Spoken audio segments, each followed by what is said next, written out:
আমার প্রথম একটু ছোটবেলা থেকে একটু বলে নেই। আমি ছোটবেলায় খুব চঞ্চল প্রকৃতির ছিলাম। স্কুলে সব সময় গান নাচ এগুলা কন্টিনিউ আমি করতাম। এভাবেই আমার দিন চলতে শুরু করে, বড় হতে থাকি। বাবা ছিল না, বাবা আমার 91-এ আমার বাবা মারা যায় ছোটবেলাতেই। কয় বোন ছিলেন আপনারা? আমরা 3 বোন 1 ভাই। বড় বোন আমার বাবা থাকতেই বিয়ে হয়ে যায়। এখন বর্তমানে আমার বড় বোনের হাজবেন্ড একজন এসপি। আমার বাবা পুলিশেই চাকরি করতেন, পুলিশ অফিসার ছিলেন। বাবা মারা যাওয়ার পরে আমার বড় বোনই আমাদের দেখাশোনা করতো। তারপর যাই হোক, প্রাইমারি কমপ্লিট করার পর 6-এ আমি দেশের বাড়িতে ভর্তি হই। ভালোই যায় ছোটবেলার দিনগুলি। তারপরে স্কুল লাইফ শেষ হলো, কলেজ লাইফ, আমি ঢাকায় এসে ভর্তি হই। পরবর্তীতেই পাশ করার পরে আমার বিয়ের কথাবার্তা চলে। তো ইন্টারের প্রথমবার আমি রেজাল্ট, আমার এক সাবজেক্ট খারাপ হয়। তো আমি 2000-এ এটা করি। 2000-এই আমার বিয়ে হয় ফ্যামিলিগত ভাবে। 2000 সালে আপনার বিয়ে হয়ে গেল, মানে এটা কি সেটেল ম্যারেজ ছিল? হ্যাঁ, এটা সেটেল ম্যারেজ ছিল। তো আমার দুলাভাইয়ের সাথে ওর পরিচয় হয়। হওয়ার পর ও আবার ব্যবসা করতো, যেহেতু ব্যবসার কাজে দুলাভাইয়ের সাথে দেখা হয়। ওখান থেকে কথাবার্তা বলতে বলতে ও তখন ওইখানে তার এলাকার কমিশন ছিল। তো কমিশনাররা অন্তত পক্ষে ওরকমই হয়। দুলাভাইয়ের ধারণা, সে কথাবার্তা বলে তার কাছে ভালো লাগছে। তো সে ভাবলো যে আমার একটা শালী আছে, ঠিক আছে চলো একবার দেখে আসেন। যে মানে এই ফার্স্টে আমাকে জীবনে কেউ আমাকে দেখতে আসছে। পরে তো দেখে তারা পছন্দ করলো ওখানে। পরে আস্তে আস্তে স্টেপ বাই স্টেপ পার হয়ে ওখানে আমাদের বিয়ে শাদী হলো। তো আমার 2001-এ আমার ফার্স্ট বেবিটা হয়, আমার ছেলে। 2000 সালে বিয়ে হয়ে গেল, 2001-এই বেবিটা হয়ে গেল। আগস্টে বিয়েটা হয়েছে খুব তাড়াহুড়ার মধ্যে। দেখেছে 1 সপ্তাহের ভিতরে তাদের, মানে ওই ছেলের পছন্দ হয়, যার জন্য আর কোনো কিছু দেখার সুযোগ দেয় নাই। মানে আমার বাবা তো নাই, গার্জেন হিসাবে দুলাভাই তখন ওই সময়তেই মিশনে যাবে। তো উনিও আর সময় পায় নাই। আমার ভাইয়াকে বললো যে তুমি যে একটু দেখাশোনা করে আসো। তার মধ্যে ভাইয়ার ছিল মাস্টার্স পরীক্ষা। মানে আমাদের ফ্যামিলিতে গার্জিয়ানের সংখ্যাটা ছিল খুব কমই, ঠিক আছে। তো ও আবার এদিকে অনেক কথাই আমাদেরকে মানে বানায় অনেক কথা বলছে। তো ওরা আসলে ফার্স্ট পরবর্তীতে আমাকে অনেকবার বলতো যে আসলে আমি ভাবতেও পারি নাই আমার কাছে বিয়ে দেবে তোমাকে। ওকে, যে কারণে হয়তো নিজেকে একটু বড় করে জাহির করেছে। বড় করে বলছে, তো বড় করে বলছে, যার জন্য এটা বিলিভ করছে। আরেকটা কারণ ছিল, সে হজ করছে, বিয়ের আগে হজ করেছিল, হজ করে আসছে, যার জন্য মানে দুলাভাই আম্মা খুব সহজ সরল। তো উনি এই কথাটা শুনে বলে যে না, একটা জামাই পেয়েছি, ছেলেটা ভালো, অন্তত মিথ্যে কথা তো তার মুখ দিয়ে আসবে না।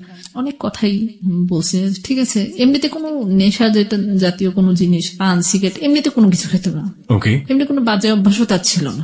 সে ঠিকাদারি করতো, ঠিক আছে, পাথর আনলে এগুলো আমি পছন্দ করতাম না।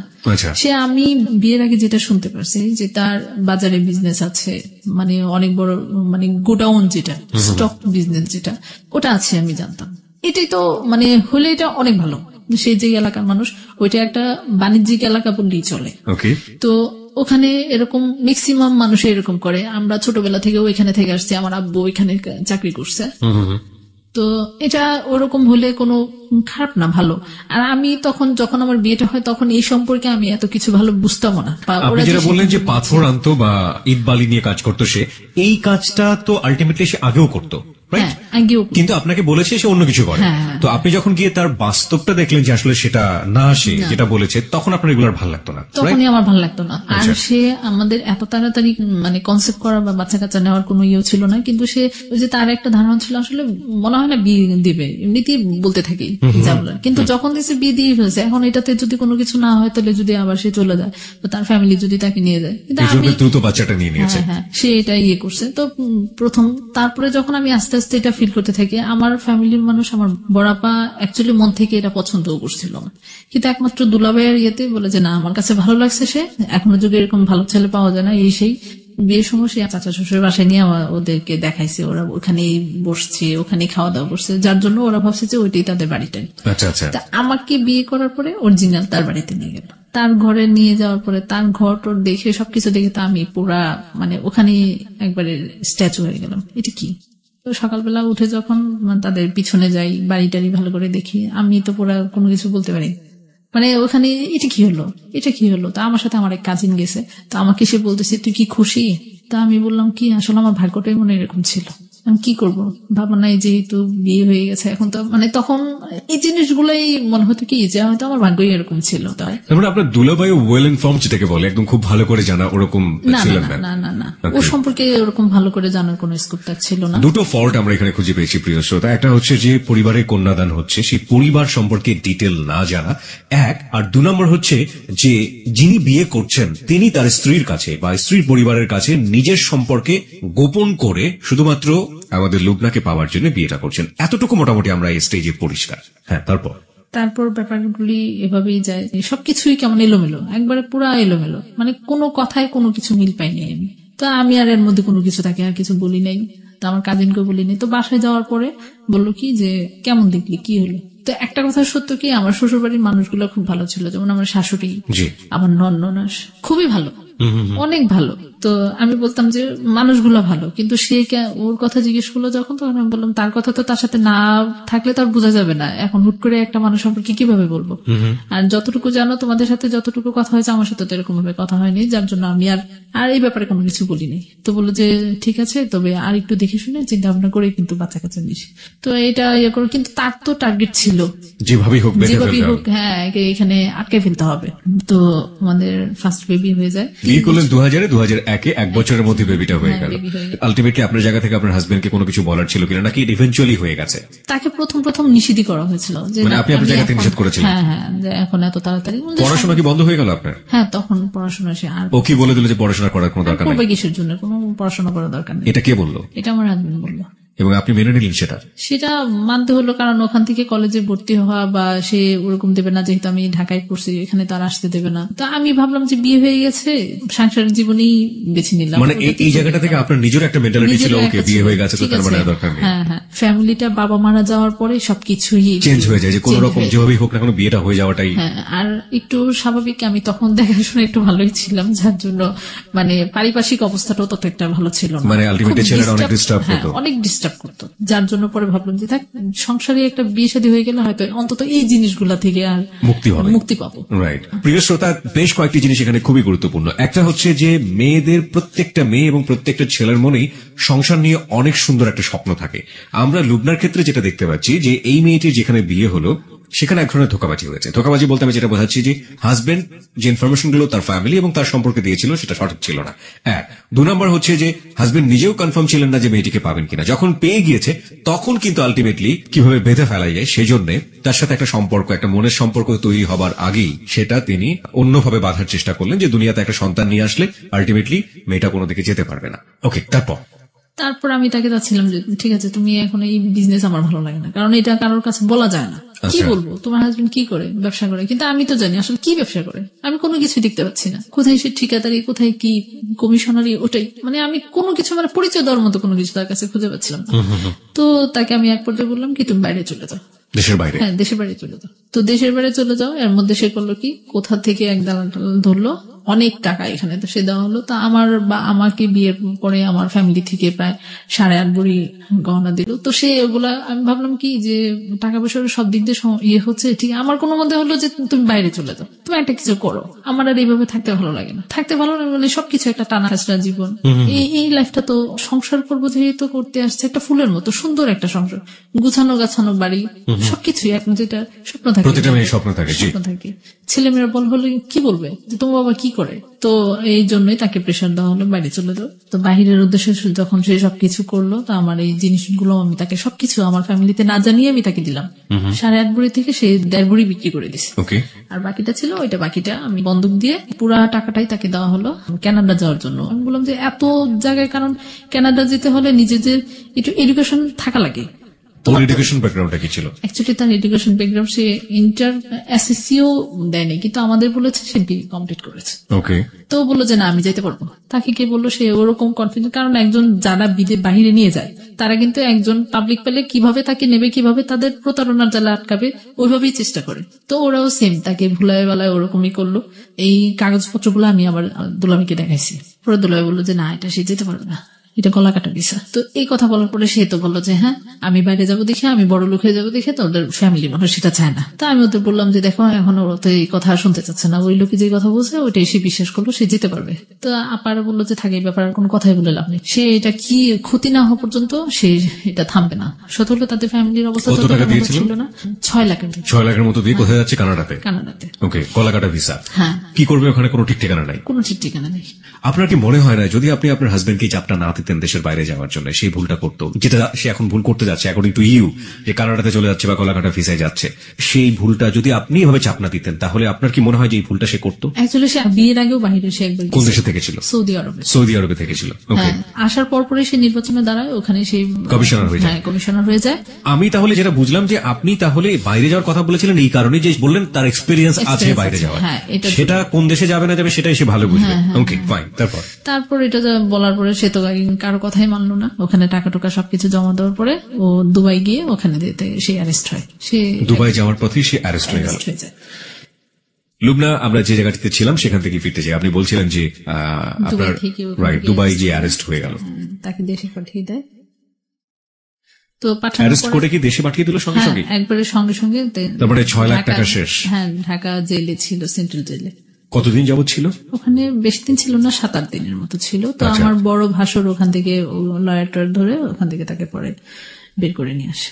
যাই হোক, এরপরে আমাদের যেই মেন বাড়ি ওইটা আবার সরকারি ভাবে ওখান দিক দিয়ে মানে বিশ্ব রুট হয়েছে, তো ওই বাড়ি সহ সরকার নিয়ে নিছে। তো ওখান থেকে অনেক টাকা টাকা পায়। তো আমার ভাসুর দুজনেই এক টাইপেরই ছিল, কেউ কোনো কাজকর্ম মানে ঠিক মতো মানে একমাত্র বসে খেতে যেত তার। তো আমরা ভাবলাম যে তুমি দোকানদার, তুমি হয়তো বাজারে একটা।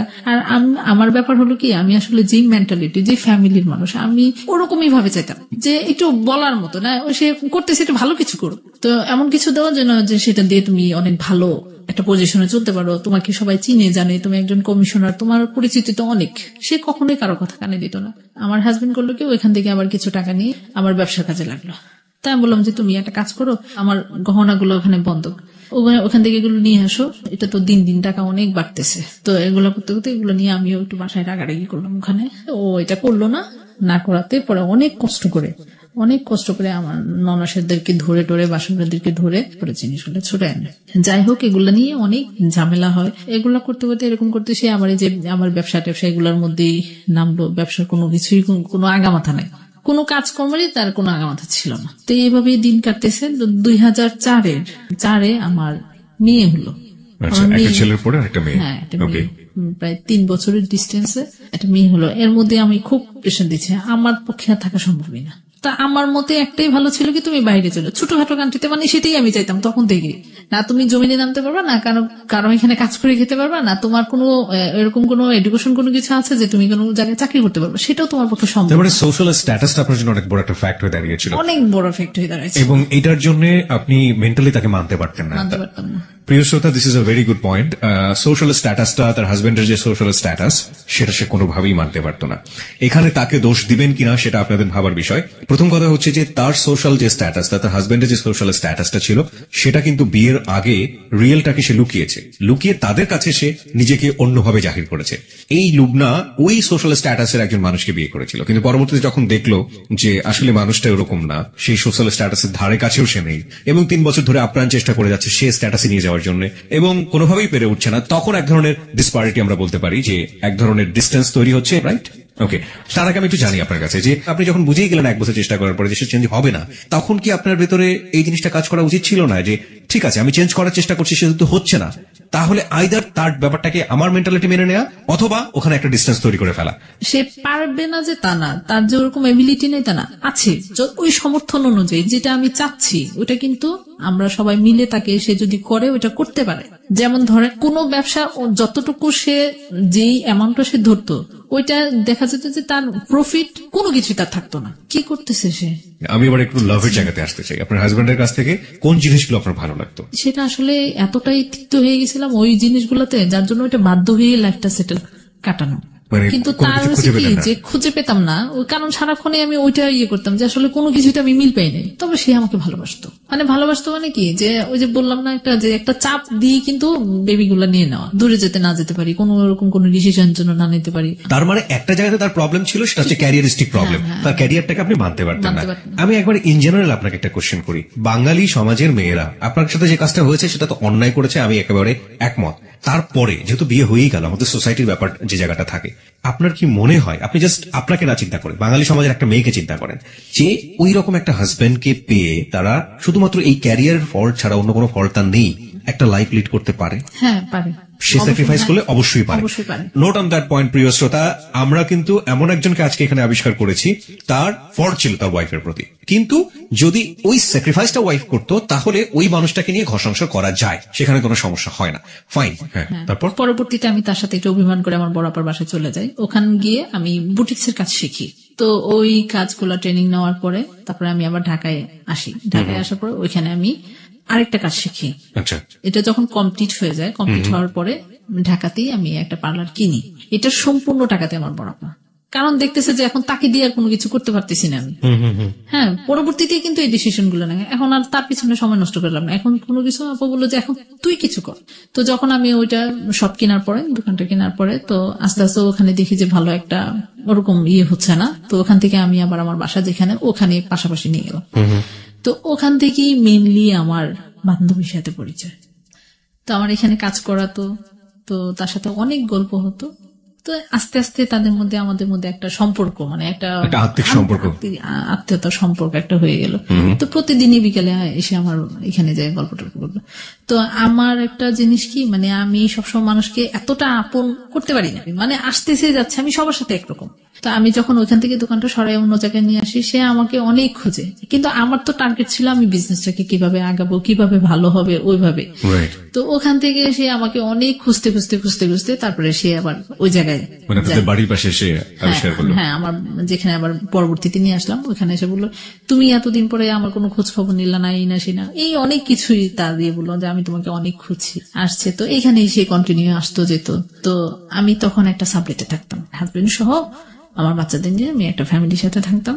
তো ওখানে এতটা হতো না, আমি কন্টিনিউ তখন বেশি সময় দিতাম আমার দোকানে। পরবর্তীতে আবার অনেক সময় পরে আমি আবার আলাদা করে বাসা নিয়ে যাই। আমার হাজবেন্ডের জন্যই প্রবলেমটা হতো, ঠিক মতো বাসা ভাড়া দিত না। আরেকটা হয়েছে কি, যখনই আমি বিজনেসে নামছি তখন ম্যাক্সিমাম টাকাই ছিল আমার বরাবর।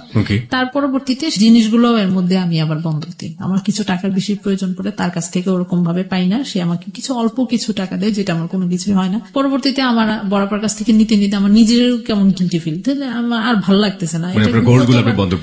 আবার এটা দিলাম, দেওয়ার পর ওখান থেকে আবার কিছু টাকা করে ওখানে ইনভেস্ট করলাম, যে এখানে ছুটলে তো আমি আবার নিয়ে আসবো। কিন্তু হয়েছে কি, যখনই আমার এটা চলতে শুরু করলো, ভালো রানিং হচ্ছে, সবকিছু ভালো করতেছি, টাকা পয়সা একসাথে জমে, মাসে পরে আসে বলে কি আমাকে কিছু টাকা দাও। আবার হয়তো কি যে সে কি ঘোরাঘুরি করে, আর তার একটা পরবর্তীতে অভ্যাস হয়েছে এই জনের কাছ থেকে নেওয়া, ওই জনের কাছ থেকে নেওয়া। বাড়িতে পরে শুনতাম আমার শাশুড়ি বলতে কি যে এর কাছ থেকে টাকা নিচ্ছে, ও এসে বাসার মধ্যে বাড়ির মধ্যে এরকম হয়ে হুল্লোড় করতেছে, ওইগুলো কি করে। তখন আমি বুঝতে পেরেছি তার অভ্যাসটা তো আসলে সবটা বেশি হয়ে যাচ্ছে। তো এটা পরবর্তীতে আমি স্বীকার করব এটা আমার ভুল, কারণ আমি যদি তখন এটা ঢাকায় নিয়ে এসে যদি আমি আমার শ্বশুরবাড়ি গিয়ে যদি দিতাম, তাহলে এই জিনিসটা যেটা হতো, আমার ভাড়াটারা অতটা প্রেশার পড়তো না, দোকানের এতটা হতো না, আমি ওইখানেই যেটা হতো নিজেদের মধ্যেই আমি এটা কমপ্লিট করতে পারতাম। মানে একটা হেজিটেশনের মধ্যে পড়ে গেছে। তো সে আবার থেকে বাসা ভাড়াটা, সে তাকে প্রেশার দিতাম, সে বাসা ভাড়াটাই সে জোগাড় করতো, বাসা ভাড়াটা আনতো, কিন্তু আমার দোকানে যে ইনকাম হতো সেটা কয়েকদিন পরে পরে আসতো, আমার কিছু টাকা লাগবে না, যতটুকুই হতো এলাকার মধ্যে ওইটাই এসেছে থাপ মেরে দিয়ে যেত, নিয়ে 2-3 দিন ধাপ। তা আমি আবার রানিং যেটা হতো প্রতিদিন ওইটা দিয়ে নিজে ছেলে মেয়ে নিয়ে নিজে নিয়ে বাসায় চলতে রাখলাম। এই ভাড়া টাড়া এগুলো নিয়ে, মানে সবকিছু নিয়ে একটা বিতৃষ্ণার মধ্যে পড়ে গেছি। তো তার মধ্যে আমার বান্ধবীর সাথে পরিচয় হলো, আমি তো বললামই আগে। তো ও আসলো, আসা যাওয়ার মধ্যে বাসা যখন আমি আবার অন্য বাসা নেই, সেপারেট বাসা নেই, তো ওখানে ওরা প্রতিনিয়ত সে তার ফ্যামিলি নিয়ে আসে, একটা পারিবারিক সম্পর্ক হয়ে গেছে আমার পরিবারের মধ্যে। আপনার বান্ধবীর নামটা একটু বলবেন? লতা। লতা, ওকে। লতার সাথে আপনার একটা ফ্যামিলিগত সম্পর্ক হয়ে গেল। হ্যাঁ, তারপর খুব ভালো সম্পর্ক, মানে সে যে কোনো একটা জিনিস করলো, আমি একটা কোনো কিছু রান্না করলাম, এই তুমি চলে আসো। তো এর মধ্যে ব্যাপার হলো কি, একদিন তার হাজবেন্ডের সাথে তার সম্পর্কটা তত ভালো ছিল না, এটা অনেক আগে থেকে। এটা কি আপনার সাথে শেয়ার করতো? হ্যাঁ, এটা সে আমার সাথে আসলেই বলতো। আমার হাজবেন্ডের কথা স্বাভাবিক, দুই বান্ধবী হয়ে গেছি এখন, তো আমার হাজবেন্ডের কথা মানে কথা তো তার ভালো লাগতেছে না, এই যে এরকম। আপনার হাজবেন্ডের কথা তাকে বলতেন, তার হাজবেন্ডের কথা আমাকে বলতো। ওকে, আপনাকে কি বলতো এমনিতেই? হ্যাঁ, যে কেমন মানুষ, কোনো খোঁজ খবর নেয় না বাসা থেকে, খালি নাকি মেয়েদের নিয়ে ঘুরতো। ওর হাজবেন্ড খালি মেয়েদেরকে নিয়ে ঘুরতো? ওর হাজবেন্ড কি করতো? ওনার আবার ভালো, উনি আবার বিজনেস করতো। আচ্ছা, সিকিউরিটি গার্ডের বিজনেস করতো। ওকে, মানে এটা আপনার জায়গা থেকে এটা ভালো বিজনেস, মানে এটা প্রেস্টিজিয়াস কিছু একটা, রাইট? আপনার জায়গা থেকে আপনি এভাবে ফিল করেন? আমি এভাবে, মানে সে এটাই অনেক বছর যাবত করতেছে, এটা মোটামুটি একটা ভালো একটা পজিশনে চলে এসছে। ওকে ওকে। তো সিকিউরিটি বিজনেস করতো। এবং তার ওয়াইফের জায়গাটা থেকে তার হাজবেন্ড নিয়ে যে প্রবলেমটা ছিল সেটা হচ্ছে বিভিন্ন মেয়েদেরকে নিয়ে সে ঘোরাফেরা করে।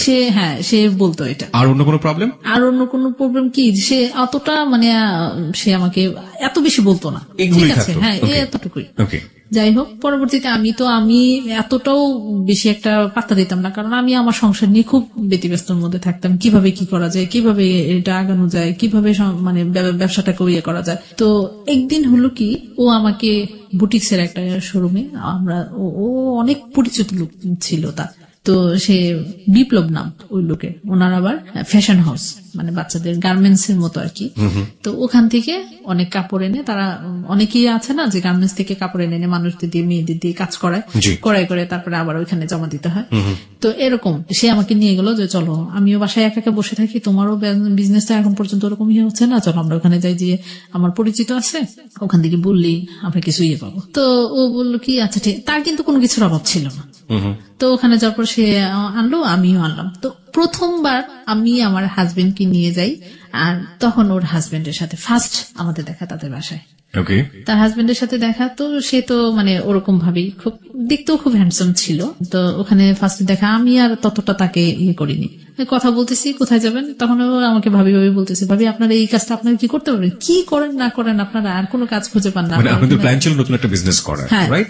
সেটা ফ্যাশন হাউস বা ওখান থেকে কিছু ইয়ে করে। আচ্ছা, লতার হাজবেন্ডের নামটা কি ছিল? মাসুদ। মানে মাসুদ আপনাদেরকে বলছে ভাবি কি সব করতে চান, এগুলো তো হবে না, আমি তো কিছু বুঝি না। বাট মাসুদ আপনার দৃষ্টিতে প্রথম দেখাতে হ্যান্ডসাম ছিল।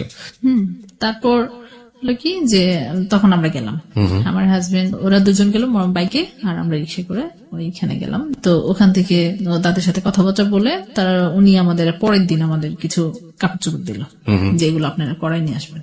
তো আস্তে আস্তে দেখা যায় সেই বেশি করতো, আমি এটাতে নিয়ে আমি এত লুক পাবো কোথায়, আমি কম রাখতাম, আমি নিজে করতাম। তারপরে আমার এখানে একটা মেয়ে ছিল, ওকে দিয়ে করাতাম। তো যাই হোক, এরকম করতে করতে এটাও শেষ পর্যন্ত দেখা যায় যে মানুষ ঠিক মতো করতো না, অনেক প্রেশার পড়ে যেত। তারপর আস্তে আস্তে এগুলো করতে করতে তাদের সাথে একটা সম্পর্ক তো ভালো হয়েই গেল। পরে আস্তে এই ব্যাপার নিয়ে লতার সাথে আমার অনেক ফোনে যোগাযোগ হয়। কি ব্যাপার, ফোনে কথা বলতে একদিন ফোন দিলাম, ফোন দেওয়ার পরে তার হাজবেন্ড ধরলো। তার পার্সোনাল নাম্বার ছিল না, তো ও ধরলো। মাসুদ ধরার পরে তো আমি বললাম যে লতা কোথায়, বললো যে কেন, ওর দরকার কি? বলতেছি একটু দরকার আছে। তো বলে যে আমার কাছে বলা যায় না। আমি কি আপনার কাছে কি বলবো, আমি ওকে একটু দেন। ও তো বাবার বাড়িতে চলে গেছে। আমি কি বাবার বাড়িতে চলে গেছে, ও তো কালকেও আসলো। তো বললো যে কত কিছু হয় আমাদের মধ্যে, বলে কি আমি কি আপনার সাথে কথা বলতে পারি? মাসুদ আপনাকে বলছি যে আপনার সঙ্গে কথা বলতে পারে কিনা। তখন আমি বললাম যে আপনি আমার সাথে কি একটু কথা বলবেন? না, আপনাকে না, আপনার সাথে কথা বলতে ভালো লাগে। তো কথা বলতে ভালো লাগে, আপনাকে ভালো লাগে, এসে আমি কি উল্টা পাল্টা কথা বলেন ভাইয়া আপনি, এগুলা কি কথা বলা মানায়? তারপরে বললো যে মানায় না কেন, আপনি এত কথা বলেন কেন, আমি যেটা বলতেছি এটা আপনি একটু শুনলে সমস্যা কি? আমি সমস্যা কোনো কিছু না, কিন্তু এই কথাগুলো আমার শুনতে ভালো লাগে না, আমি এটা শুনতে চাই না। তো আমার কেন যেন এই ধরনের কথাবার্তা হচ্ছে। হ্যাঁ, তো আমি ভয় পেয়ে গেছিলাম। এই যে আপনারা দেখা করলেন, দেখা হওয়ার কতদিন পরে ফোনে কথা হচ্ছে? প্রায় 3-4 মাস পরে। 3-4 মাস পরে ফার্স্ট ফোনে আপনার সঙ্গে ভাবে কথা বলছে। আমি কি আপনার সাথে মানে শুধু এতটুকু বললো, আমি কি আপনার সাথে কথা বলতে পারি? কি কথা বলবেন আপনি? যে না, আপনার বিজনেস সম্পর্কে এই ধরনের কথাগুলাই বলছিল তখন। তো তার ব্যালেন্স শেষ হয়ে গেল, তো অফিসে চলে গেল। সে অফিসে যাওয়ার পথে সে আবার আমাকে ফোন দিল। হ্যাঁ, ব্যালেন্স করে আমার মোবাইলে তখন ব্যালেন্স শেষ হয়ে গেছে। আচ্ছা, এখন বলতে চাচ্ছি। আমি কি বলবেন আপনি বলেন। কেন আপনার সাথে আমার একটা জরুরি কথা আছে, আপনাকে তো আমি অনেকদিন যাবত চিনি, অনেকদিন যাবত দেখি, আমাকে দেখেন, চিনবেন না কেন? আপনার ওয়াইফের সাথে আমার একটা ভালো সম্পর্ক। তখন কিন্তু তার ফ্যামিলির মানুষ আমার বাসায় আসা যাওয়া করতো না, এটা অনেক পরে ওইটা হয়েছে। ওর সাথে পরিচয় আমার ভালো আছে, আমাকে তো এমনি দেখবিনি, আমার দোকান থেকে ওকে প্রায় সময় নিয়ে যান, তো আপনার সাথে দেখা হবে না। তো এই 2-1 দিন জাস্ট এতটুকুই, প্রায় সপ্তাহখানিক যাওয়ার পরে তো কথা বলতে বলতে একদিন বললো কি অফিসে যাওয়ার সময় আমার মোবাইল আবার ব্যালেন্স করলো, মোবাইলে এইগুলো জিজ্ঞেস করার পরে জানি ব্যালেন্স শেষ হয়ে গেল, ব্যালেন্স করে তারপর বললো কি যে এই ফার্স্ট তার কাছ থেকে কখনোই আমি মানে কোনো জিনিস, আমার এই জিনিসটা খুব খারাপ লাগতো, কারোর কাছ থেকে কোনো কিছু নেওয়াটা সবচেয়ে বেশি খারাপ লাগে এগুলো। তো উনি যখন এটা করলো আমার খুব রাগ হলো যে আপনি এটা করলেন কেন, আমি কি আপনাকে বলছি কি না আপনার ব্যালেন্স শেষ হয়ে গেছে, আমার সাথে কথা বলে এই জন্য দিলাম। আমি বললাম যে আপনি যদি আমার সাথে কথা বলতে চান এটা আপনি কখনো করবেন না। আপনি অনেক প্রেস্টিজিয়াস আপনার জায়গাতে, এটা আমরা বুঝতে পারছি আপনার কথা, কিন্তু একটা প্রশ্ন এসেই যায় যে আপনি যদি কারো কাছে বিজনেসের কথা জিজ্ঞেস করেন সেটার জন্য 2 মিনিট সময় লাগে, 3 মিনিট সময় লাগে, কিন্তু কথা বলতে বলতে গিয়ে আপনাদের ব্যালেন্স শেষ হয়ে যাচ্ছে এবং সে আপনাকে ফ্লেক্সিলোড করে দিচ্ছে, নিশ্চয়ই এটা প্রথম দিনই দেয়নি, কয়েকদিন পরে দিয়েছে, অনেকদিন পরে। এই সময়টাতে আপনার কি ধরনের কথা বলবেন? এই যে আপনার বিজনেস কেমন চলতেছে, ওটা যে করতেছে, এগুলো কোনো কথা হলো, এগুলো কোনো কাজ হলো, এটা কি করেন, এটা না করে অন্য কিছু করতে পারেন না, যেটা করতেছেন ওইটাই ভালো করে করেন, ওইটাই মনোযোগ দিয়ে করেন। যাই হোক, তো কয়েকদিন যাওয়ার পরে উনি আমাকে সরাসরি বলে যে আপনাকে না আমার খুব ভালো লাগে। মানুষ তো কেউ তো ভালো লাগতেই পারে, তো না আমি ওইভাবে না, আপনাকে আমার অনেক ভালো লাগে। তো তখনই আমাকে সে প্রপোজ করে, একটা সরাসরি বলে, কি প্রপোজ করে আপনাকে? সরাসরি বলে আই লাভ ইউ। মানে উনি এই কথাটা বলার পরে আমি কেমন একটা শর্ট খেয়ে যাই, আসলে এটা কি ব্যাপারটা। তখন আমি একটা জিনিস কি মানে লতা যে আমাকে বলতো যে তার হাজবেন্ড বিভিন্ন মেয়েদের নিয়ে ঘোরাঘুরি করতো, সেইটা ধরার জন্য, সেটা বোঝার জন্য তার এই কথাটা সাথে সাথে তো কোনো রিয়েক্ট করি না, পরবর্তীতে পরে অনেক পরে তখন আমি এটা অ্যাকসেপ্ট করি, তাকে শুধু একমাত্র বোঝার জন্য, আসলে কি সে এরকম টাইপের মানুষ, কিন্তু তার সাথে কোনো সম্পর্ক করার মতন, মানে আপনি টেস্ট করতে চাচ্ছিলেন। তার আগে আমি আপনাকে কিছু কোশ্চেন করতে চাই। প্রথম কথা হচ্ছে যে আপনার হাজবেন্ড কি আপনাকে এই লাভ ইউ বা থাকে না অনেক রোমান্টিক হয়, আপনার হাজবেন্ডরা কখনো লাভ ইউ বলা বা ওই জাতীয় একটা রোমান্টিসিজমের মধ্যে নিজেকে নেয়া, এগুলো কখনো করতো? এই জিনিসটাই আমি তার কাছে মিস করতাম, কারণ যে বয়সটাতে আমার বিয়ে হয়েছে ওইটা তো মানে ওরকম পরিপক্ক ছিল না। ডিফারেন্সটা কত ছিল, কত বছরের ডিফারেন্স ছিল আপনাদের মধ্যে? তার সাথে আমার প্রায় 12-15 বছরের ডিস্টেন্স, 12 থেকে 15 বছরের গ্যাপ। প্রিয় শ্রোতা, লুবনার বয়স যখন 18 বছর তখন তার বিয়ে হলো, একেবারেই বলা যেতে পারে যে বিয়ের প্রাথমিক বয়স, এবং এখন ও যেটা বলছে যে রোমান্টিসিজমের জায়গাটাতে আমি হাজবেন্ডকে কখনো পেতাম না। সাইমultaneously লাইফের এই যে জায়গাটি, সেখানে এসে আপনারা বুঝতেই পারছেন যে মোটামুটি ঘটনা আজকে কোন দিকে যাচ্ছে। কিন্তু আমরা বারবারই বলে থাকি যে আসলে ঘটনা জাজ করলেও শেষ পর্যন্ত অপরাধ কোথায় গিয়ে দাঁড়াবে উই কান্ট ইভেন ইমাজিন। তো আমরা সেই জায়গাটায় যেতে চাই।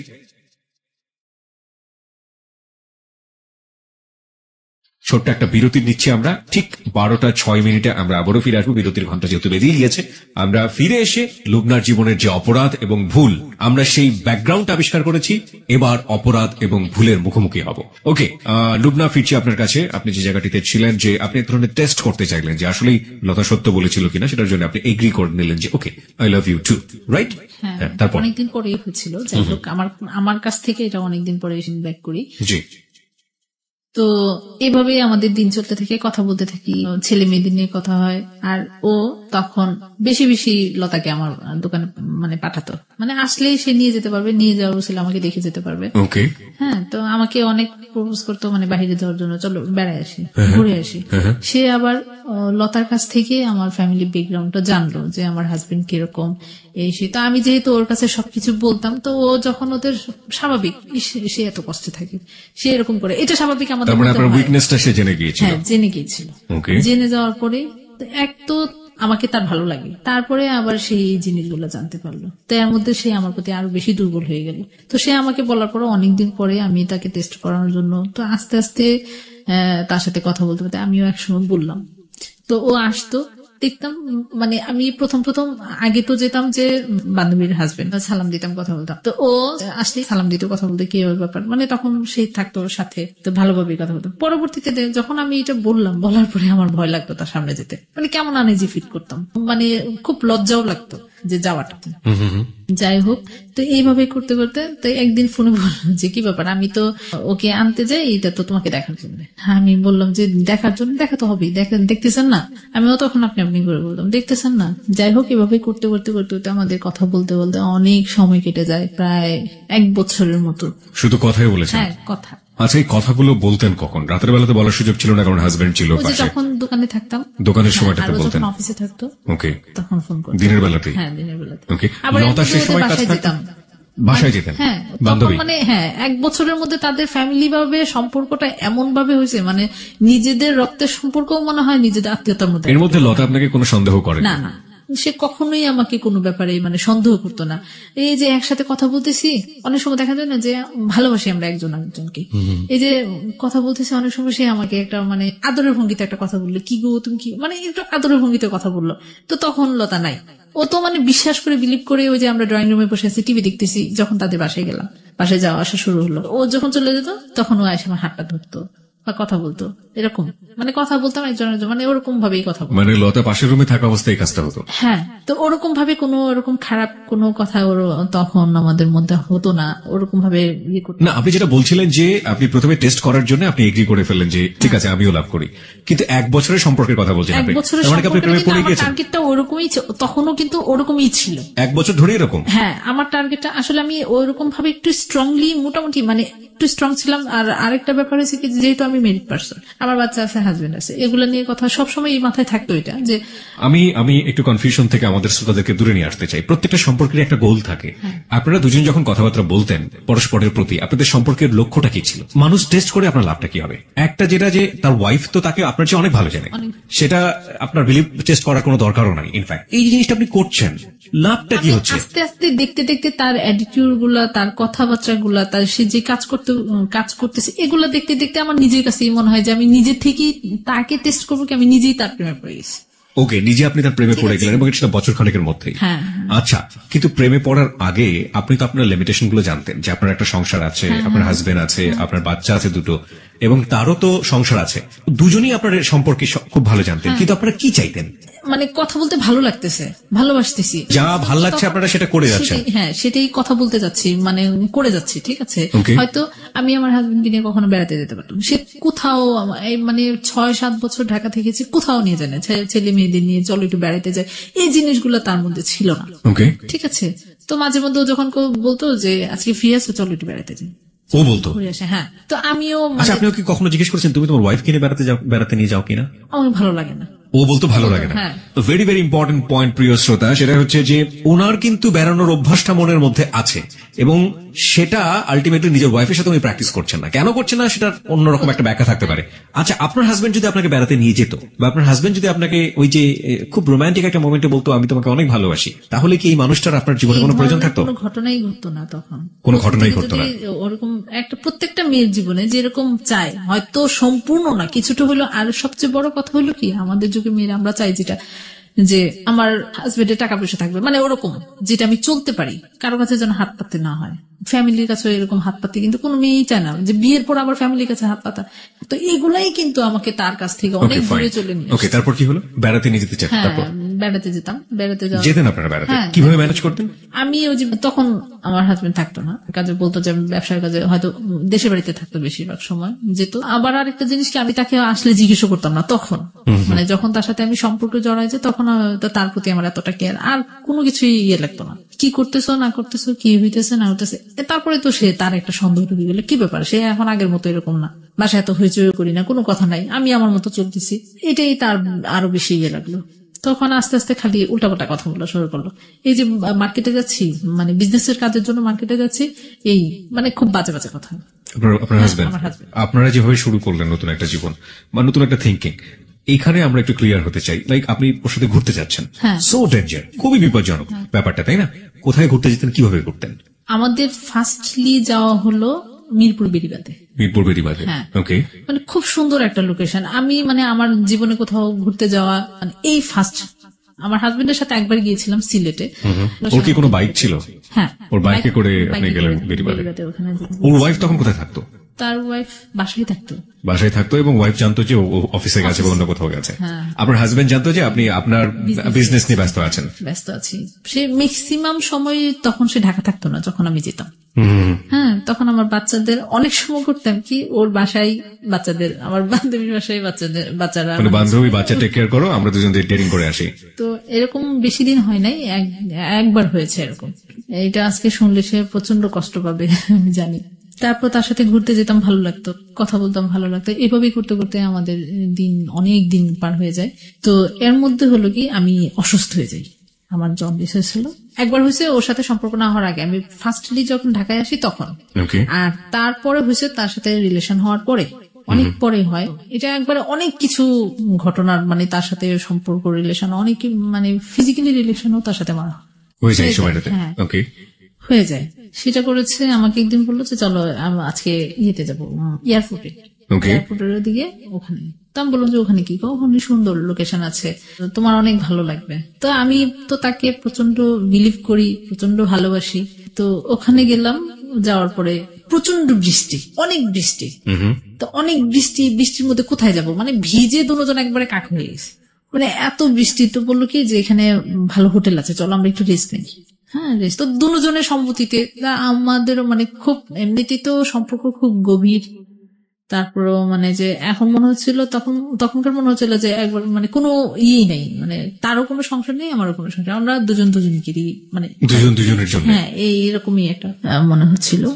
যাই হোক, ওখানে যাওয়ার পর তো হঠাৎ করে আমাদের মধ্যে একটা, যেহেতু দুজনই এক ভেজা, তারপর সামনাসামনি ভালোবাসার মানুষ, এই এর মধ্যে আমাদের একটা ফিজিক্যাল রিলেশন হয়ে যায়। তারপর আমার খুব গিল্টি ফিল হচ্ছিল তখন, মানে তার চেয়ে খারাপ মনে হয় যে আমার জীবনেও আমি এরকম খারাপ ফিল করিনি কখনো, এত খারাপ লাগছে। তারপর আমি তার সাথে অনেকক্ষণ কথাও বলিনি, মানে আমরা দুজনের সাথে অনেকক্ষণ কথা বলিনি। তো সে আমার কাছে সরি বলছে, যে আসলে এরকম একটা চিন্তাও করতে পারি নাই, তোমাকে আসলে আমি মন প্রাণ থেকে ভালোবাসি, কিন্তু এইভাবে কখনো কোনো কিছু হবে এটা বা। যাই হোক, পরে ওখান থেকে চলে আসি, তার সাথে অনেকদিন আমাদের দুজনের মধ্যেই আবার 2-3 দিন যাবত কথাবার্তা হয় না। পরে আবার সেই ফোন দিল, তো এই আস্তে আস্তে আস্তে আস্তে আবার কথা শুরু হলো। তখন এয়ারপোর্ট থেকেই মানে বেড়াতে যেতাম কম, অ্যাক্সিডেন্টলি কখনো যদি কোনো কিছু হয়। তো এর মধ্যে আবার কি, যে আমি আমার হাজবেন্ডের সাথে যে কথাবার্তা বলি না আগের মতো এরকম না, আর তখন মনে হয় একটু আরো বেশি তার সাথে আমার সম্পর্কটা আরো খারাপ হয়ে গেল, হাজবেন্ডের সাথে আরো খারাপ হয়ে গেল। মানে একটা হচ্ছে যে মানুষ যখন আরেকটার প্রতি ভালোবাসা বা যে কোনো একটাতে পড়ে যায়, তখন মনে হয় এই সমস্যাগুলো হয়। তো এতদিন পর্যন্ত জ্ঞান করে তার কোনো কিছু করতে পারি না, এখন আবার এরকম তার মধ্যে মানে কোনো কিছুই। আর সেই খুঁটিনাটি অনেক কিছু খুঁজতো, কারোর সাথে কথা বললে, যদি আমার কোনো কাজিনরা ফোন দেয়, কথা বলে। আবার ধরেন দোকানে অনেক মহিলারা আসে, অনেক সময় দেখা যায় কি তারা বাসায় গিয়ে কোনো একটা জিনিস প্রয়োজন পড়লো, তার হাজবেন্ড ফোন দিয়ে আমাকে ফোন করলো, এটা স্বাভাবিক, হতেই পারে। তো যখনই কেউ যদি ফোন করতো, সে আবার কন্টিনিউ আমার মোবাইল চেক করতো।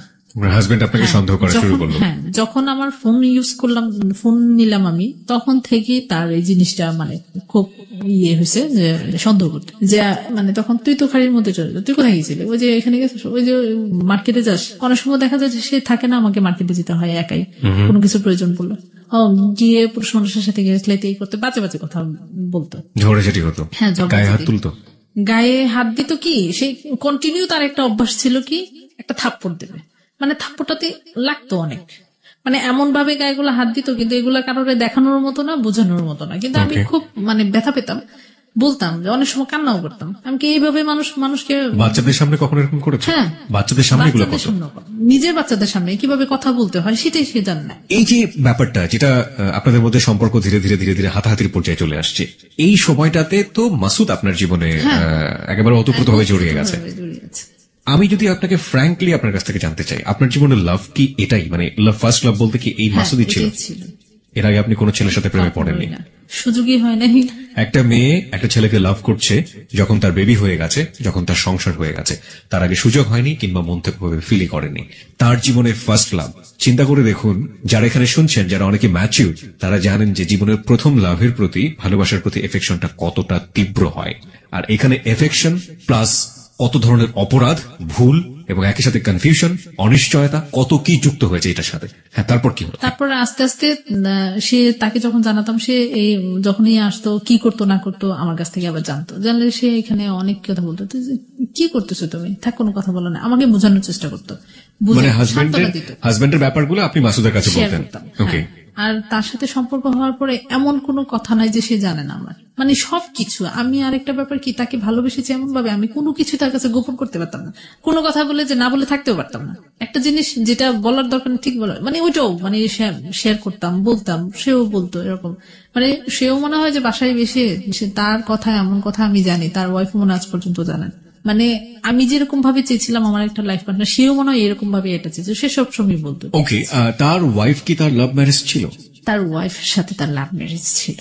এটা কেমন ধরনের লাভ ম্যারেজ আরেকটা বলি, সে ওয়াইফ তাকে পছন্দ করতো, কিন্তু সে আসলে একটা চাপে পড়ে বিয়েটা করছে, যেটা আমি it was his point of view, মানে সে আপনাকে হয়ে বলেছে, but it was love marriage. Okay fine, আমরা এটা জাস্টিফাই করতে যাবো না, বাট এটা লাভ ম্যারেজ ছিল।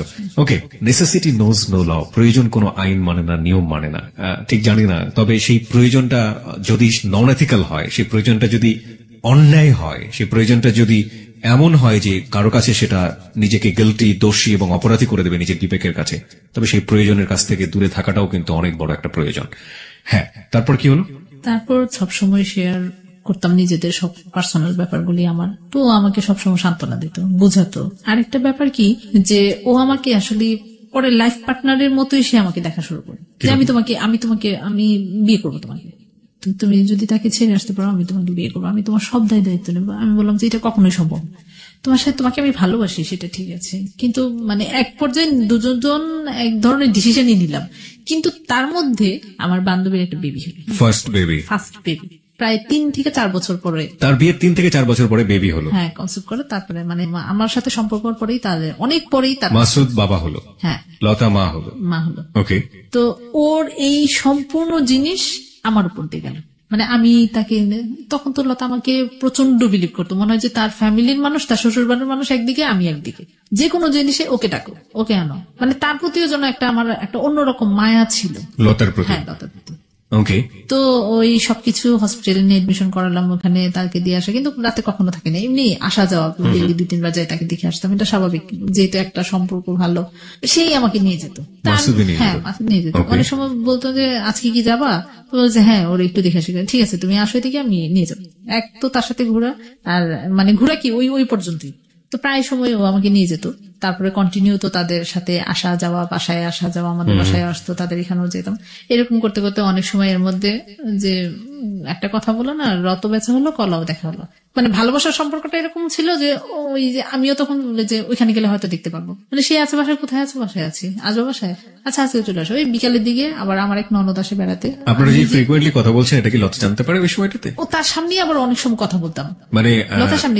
এটা লতা কিভাবে নিত? না, এটা কোনো ভালোবাসার কথা ছিল না, অনেক দুষ্টামি, লুডো খেলতাম তাদের বাসায়, এখানে কোনো মাইন্ড করার মতো কোনো কাজও করতাম না, আর মাইন্ড করার মতো কোনো কিছু হতো না। যাই হোক, এটা আস্তে আস্তে যখন এগোতে থাকে, আমাদের সম্পর্কটা ওরকম গভীর হতে থাকে, লাস্টে যখন ওর সাথে এই সম্পর্ক থাকাকালীন আমি অসুস্থ হয়ে যাই, অসুস্থ হওয়ার পরে তখন আমি আর নিজেকে কেয়ার করতে পারতেছিলাম না, তখন সবকিছু বন্ধ করে আমি আমার বাড়িতে চলে যাই, দেশের বাড়িতে। আমার আম্মা আসছিল, সে আমাকে ওরকম ভাবে মানে ডাক্তার ট্রিটমেন্টও করতে পারতেছি না, মানে একবারে মরণাপন্ন অবস্থায়। তো আমি দেশের বাড়িতে চলে যাই, যাওয়ার পরে এক তো তার সাথে ঝগড়াঝাটি, এখন বুঝি কি যে আমি আর পারবো না তার সাথে, তো বাড়িতে চলে যাই। ওখানে যাওয়ার পরে সম্পূর্ণ ডিপেন্ডেন্ট হয়ে গেলাম আমার ফ্যামিলির উপর, ভাইয়া আছে, ওরা সম্পূর্ণ নিল।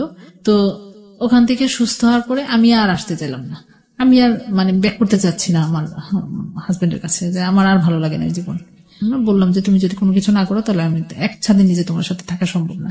যাই হোক, এগুলো নিয়ে যেতে যেতে আমাদের প্রায় 3 বছর কেটে গেল আমি বাড়িতে। হ্যাঁ, আমার ছেলে মেয়েকে নিয়ে ওখানে ভর্তি করাই দিই। তো এদিকে আবার হলো কি যে মাসুদ আমাকে দেখতে পারে না, যার জন্য সে একবার পাগল হয়ে গেছে। তার সাথে আমার আর দেখা হয় না, 1 বছর তার সাথে আমার আর কোনো দেখা হয় না আর কি। 1 বছর মাসুদের সাথে কোনো যোগাযোগ নেই? যোগাযোগ হয় না, যোগাযোগ হয়, ফোনে কথা হয়, দেখা হয় না, কারণ আমি ঢাকায় আসি না, দেখা হয় না। এর মধ্যে মাঝখানে একবার এসে আমি শুধু আমার জিনিসপত্রগুলো আমি নিয়ে গেছিলাম, আমার বাসা টাসা সব ছেড়ে দিয়েছিলাম, ছেড়ে দিয়ে ওখানে আমার দোকানে সবকিছু নিয়ে আমি বাড়িতে চলে যাই। তো তখনই তার সাথে দেখা হয়, তাদের বাসায় যাওয়া হয়, একদিন থাকাও হয় তাদের বাসায়। পরবর্তীতে যখন বাড়িতে যাই, এর মধ্যে আমার হাজবেন্ডকে নিয়ে বসা হয়, বসা হওয়ার পরে তার সাথে অনেক রাগারাগি হয়, আমাদের ফ্যামিলির মানুষও অ্যাডজাস্ট করতে পারতেছে না। পরে একদিন এক পর্যায়ে আমি ডিসিশন নিলাম, তোমার সাথে থাকবো না, আমি সেপারেশনে যাব। তারপরে আমি অনেক কিছু হওয়ার পরে এখানে তাকে আমি সেপারেশন দিয়ে দিই। তো এদিকে হলো কি যে যখন মাসুদ জিনিসটা জানতে পারলো যে আমি সেপারেশন হয়ে গেছি। সেপারেশন মানে কি, ডিভোর্স দিয়ে দিলেন? হ্যাঁ, ফ্যামিলির মানুষের উপর আমি ডিপেন্ডেন্ট, তাহলে এই লোকের সাথে থেকে লাভ কি? আমি জানতে চাই আপনার কাছে এই মুহূর্তে যে আপনার জীবনে যদি ওই মুহূর্তে আপনার লাভ, যেটাকে বলছেন মাসুদ, অ্যাডাল্ট্রি বা পরকীয়া যে সম্পর্কটা, এটা যদি না থাকতো, আপনি কি পারতেন আপনার হাজবেন্ডকে ডিভোর্স করতে? না। This is another important point, প্রিয় শ্রোতা। যত কষ্টই হোক, হ্যাঁ বলছিলেন যেটা, যত কষ্টই হোক আমি হয়তো তার কাছেই আমি থাকতাম, কিন্তু এই এত বড় ডিসিশন আমি নিতাম না। এই ডিসিশনটা নেবার পেছনে মাসুদ কি আপনাকে কোনো না কোনো ভাবে ইনফ্লুয়েন্স করেছে? হ্যাঁ, সে কখনোই করে না। আপনি কেন করলেন এটা? আমি তাকে আর ওই ভালোবাসাতে জড়ায় পড়াতে তার প্রতি এতটাই আমি আসক্ত হয়ে গেছি যে আমার ওর প্রতি আর কোনো ফিলিংসই আর কাজ করছে না। ফিলিংসই এটা আগেও ছিল না, এখন এটা মন থেকে, মাথা থেকে, সবকিছু থেকে এটা দূরে সরে গেছে। ওকে, তো ডিভোর্স আপনি দিলেন, আপনার হাজবেন্ড কি বলছিল ওই মুহূর্তে? মানতে পারছিল সে? না, ও তো ছিল না তখন। আমি এটা করে পেপারস পাঠিয়ে দিয়েছিলাম। তার মানে জানতো না? না, জানতো। যখন জানলো তখন কি করলো? তখন সে এসে অনেক কান্নাকাটি করে। এর মধ্যে তো আমাদের বাসায় যায়, যার বললো যে তুমি এই কাজটা করো না, এটা কেন করছো, আমি এটা মানি না। ওখানে এসে সে আমার মামাদের সবাইকে ফোন করে বলতো সে যেন আমার কাছ থেকে দূরে না দেয়, আমি আগের মতো হয়ে যাবো, আমি ঠিক হয়ে যাবো, আমি আর আগের মতো এরকম কান্নাকাটি করছে, অনেক কান্নাকাটি করছে। কিন্তু আমার আসলে পরে খারাপ লাগছে আর কি, যে ওই সময় কোনো ফিলিংসই কাজ করেনি। ফিলিংসটাই, তার প্রতি আমার কোনো ফিলিংসই কাজ করতো না। ছেলে মেয়েটা কার সঙ্গে ছিল? আমার সাথে ছিল। ছেলে মেয়েদেরকে আপনি কি বোঝান? আমি তাদেরকে তেমন কোনো কিছু বুঝাতে হতো না। এই কারণে হতো না, কারণ সে তো যা করতো, আমার গায়ে হাত দিত, আমাকে গালিগালাজ করতো, ওরা তো বাচ্চারা সব চোখে তাকায় থাকতো, আমাকে মারতো, এসে ওরা যায় ধরতো। তারপরও আপনি আগলে থাকতেন যদি আপনার জীবনে মাসুদ না থাকতো? ওকে, তারপর তো এরকম করতে তাকে আমি সেপারেশন হয়ে যায়। এটা সেপারেশন হওয়ার পরে আরো হলো জীবন অন্ধকার। এই মোমেন্টে মাসুদ আপনার সঙ্গে কি রোল প্লে করেছে? যখন আপনি সিদ্ধান্ত নিয়ে ফেললেন তখন মাসুদকে আপনাকে মেন্টালি সাপোর্টটা দিয়েছে? সে আমাকে বলতো যে তুমি আসলে আর একটু চিন্তা ভাবনা করো। না, এমন হতো না যে সিদ্ধান্ত যেহেতু নিয়ে ফেলেছো আর চেঞ্জ করো না, এরকম কোনো কিছু বলতো না? এরকম কোনো কিছু সে আমাকে এই ব্যাপারে কোনো সাপোর্ট করে নাই, বা কোনো কথা ওই ব্যাপারে, ডিভোর্সের ব্যাপারে সে আপনাকে কোনো সাপোর্ট করে নাই? কোনোদিন কোনো কথা বলে নাই সে। এটা আমার সম্পূর্ণ নিজে থেকেই, কারণ আমি ধরেন একটা নেশার মতো অ্যাডিক্টেড হয়ে গেছে, এই জন্যই মনে হয় এরকম ধরনের, এই জন্যই হয়েছে এই ডিসিশনটা। যাই হোক, তাকে এসে যখন পেপারস গুলো পাঠাই দেওয়ার পরে ওই দিন অনেক কান্না করছি। ওই দিন রাতে এত কান্না, আমার বাবা মারা যাওয়ার পরও আমি এত কান্না করিনি। এত কান্না করছে, আমার কেন জানি এত খারাপ লাগছে, খুব খারাপ লাগছে। যে মানুষটাকে আসলে আমার ছেলে মেয়ের দিকে চিন্তা করেন, কেন যে আমি আসলে নিজেকেই বুঝাইতে পারি নাই যে এটা কি হয়েছে, এটা কেন করলাম, এটা কেন যে এরকম একটা হলো। তো এই জিনিসটা আমার, তারপরে যাচ্ছি, কোথায় যাচ্ছি এটা আবার তখনই মাসুদকে জানালাম যে আজকে এরকম করব। ও আমাকে তখনও বারবার বলতো তুমি একটু চিন্তা ভাবনা করে দেখো, একটু চিন্তা ভাবনা করো, আসলে হুট করে এরকম একটা ডিসিশন নিও না, দেখো চিন্তা ভাবনা করো। আমি বললাম যে আসলে আমি আর পারতেছি না, আমি কি করব। আবার এই দিক দিয়ে সে আমার মামাদের ফোন করতেছে, কান্নাকাটি করতেছে যে না করেন ওরে এগুলো করতে, পাগলামি করতে না করেন। আচ্ছা ঠিক আছে, আমি একটা কিছু করব, চেষ্টা করবো, এখন আর আগের মতো চলবো না, আমি ঠিক হইব। যাই হোক, তো আমি বাড়িতে চলে গেলাম। ডিভোর্সটা হয়েছে ঢাকা থেকে। তো বাড়িতে চলে গেলাম। বাড়িতে চলে যাওয়ার পরে তো এর মধ্যে আমি পড়াশোনা স্টার্ট করলাম, ওপেন ইউনিভার্সিটি থেকে ভর্তি হয়েছি। তো পড়াশোনা স্টার্ট করার পরে এগুলো সব খবর জানতো। তো আস্তে আস্তে সে করলো কি, যখনই তাকে এই পেপার গুলো দিলাম তখনই সে আসলে মাসুদ ব্যাপারটা জানতো। জানার পরও সে আমাকে এটা প্রকাশ করে না। এই যে উল্টাপাল্টা কথাগুলো, তখন আমি বুঝতে পারছি আসলে সে জানে শুনি এগুলো আমার সাথে করতো, ফিল করতে হয়তো। আপনার হাজবেন্ড এটা জানতো, এর সাথে যেটা আপনার রিলেশনশিপ, এটা সে আগে জানতো কিনা আসলে আমি এটা ফিল করতে পারি নাই, বুঝতে পারি নাই। কিন্তু সে পরবর্তীতে কোত্থেকে এগুলা, আমার মনে হয় যে এটা লতাই তাকে বলছে। লতা কিভাবে জানলো? লতা তো পরে যখন আমি ওখান থেকে চলে আসি, তখন আমাদের সম্পর্কটা এরকম, মাসুদ পুরা মেন্টালের মতো হয়ে গেল, আমাকে দেখতে পারতেছে না, আসতে পারতেছে না, আমি তার সাথেও আর সম্পর্ক রাখতে যাচ্ছি না। কারণ হয়েছে কি, যে এক তো আমি সেপারেশন হয়ে গেছে, তার সাথে একটা সম্পর্ক হইতে হইতে কিভাবে যেন এটা আমার তাদের মধ্যে এই জিনিসটা প্রকাশ পায়। হ্যাঁ, তো আমার হাজবেন্ড লতার কাছে বলে যে সে এরকম করলো কেন, নিশ্চয়ই একটা কিছু হয়েছে, তুমি এটা ঘটনাগুলো ভালো করে দেখো না কেন, ভাবি আপনি একটু ভালো করে খোঁজ খবর নেন। তো ও আবার এটা একটু হলো যে আমার কথাও মাসুদ সবসময় বাসায় বলতো, ও এটা নিয়ে একটু সন্দেহ করলো। আমি আরেকটা কথা বলতে চাই, সেটা হচ্ছে আমার ডিভোর্সের জন্য যেটা অত্যন্ত ওতপ্রোতভাবে জড়িত ছিল যে কারণটা, সেটা হলো যে সে আমাকে তো প্রচন্ড সন্দেহ করতো। আমার হাজবেন্ড আমাকে প্রচন্ড সন্দেহ করতো। এই সন্দেহটা আরো বেশি প্রকোপ হলো যখন আমি বললাম যে তার সাথে আমি টোটালি যাবো না। তখনই সে করলো কি, আমার বান্ধবীর সাথে যোগাযোগ করলো। বান্ধবীর সাথে যখন যোগাযোগ হলো, কথাবার্তা বললো, তখন বললো যে ভাবি আপনি একটু দেখেন না প্লিজ, আমাকে একটু সাহায্য করুন, সে কেন এরকম করতেছে। এই আস্তে আস্তে কথা ফুটতে ফুটতে তাদের মধ্যে এটা মাসুদের কথা থেকে এটা প্রকাশ পেল।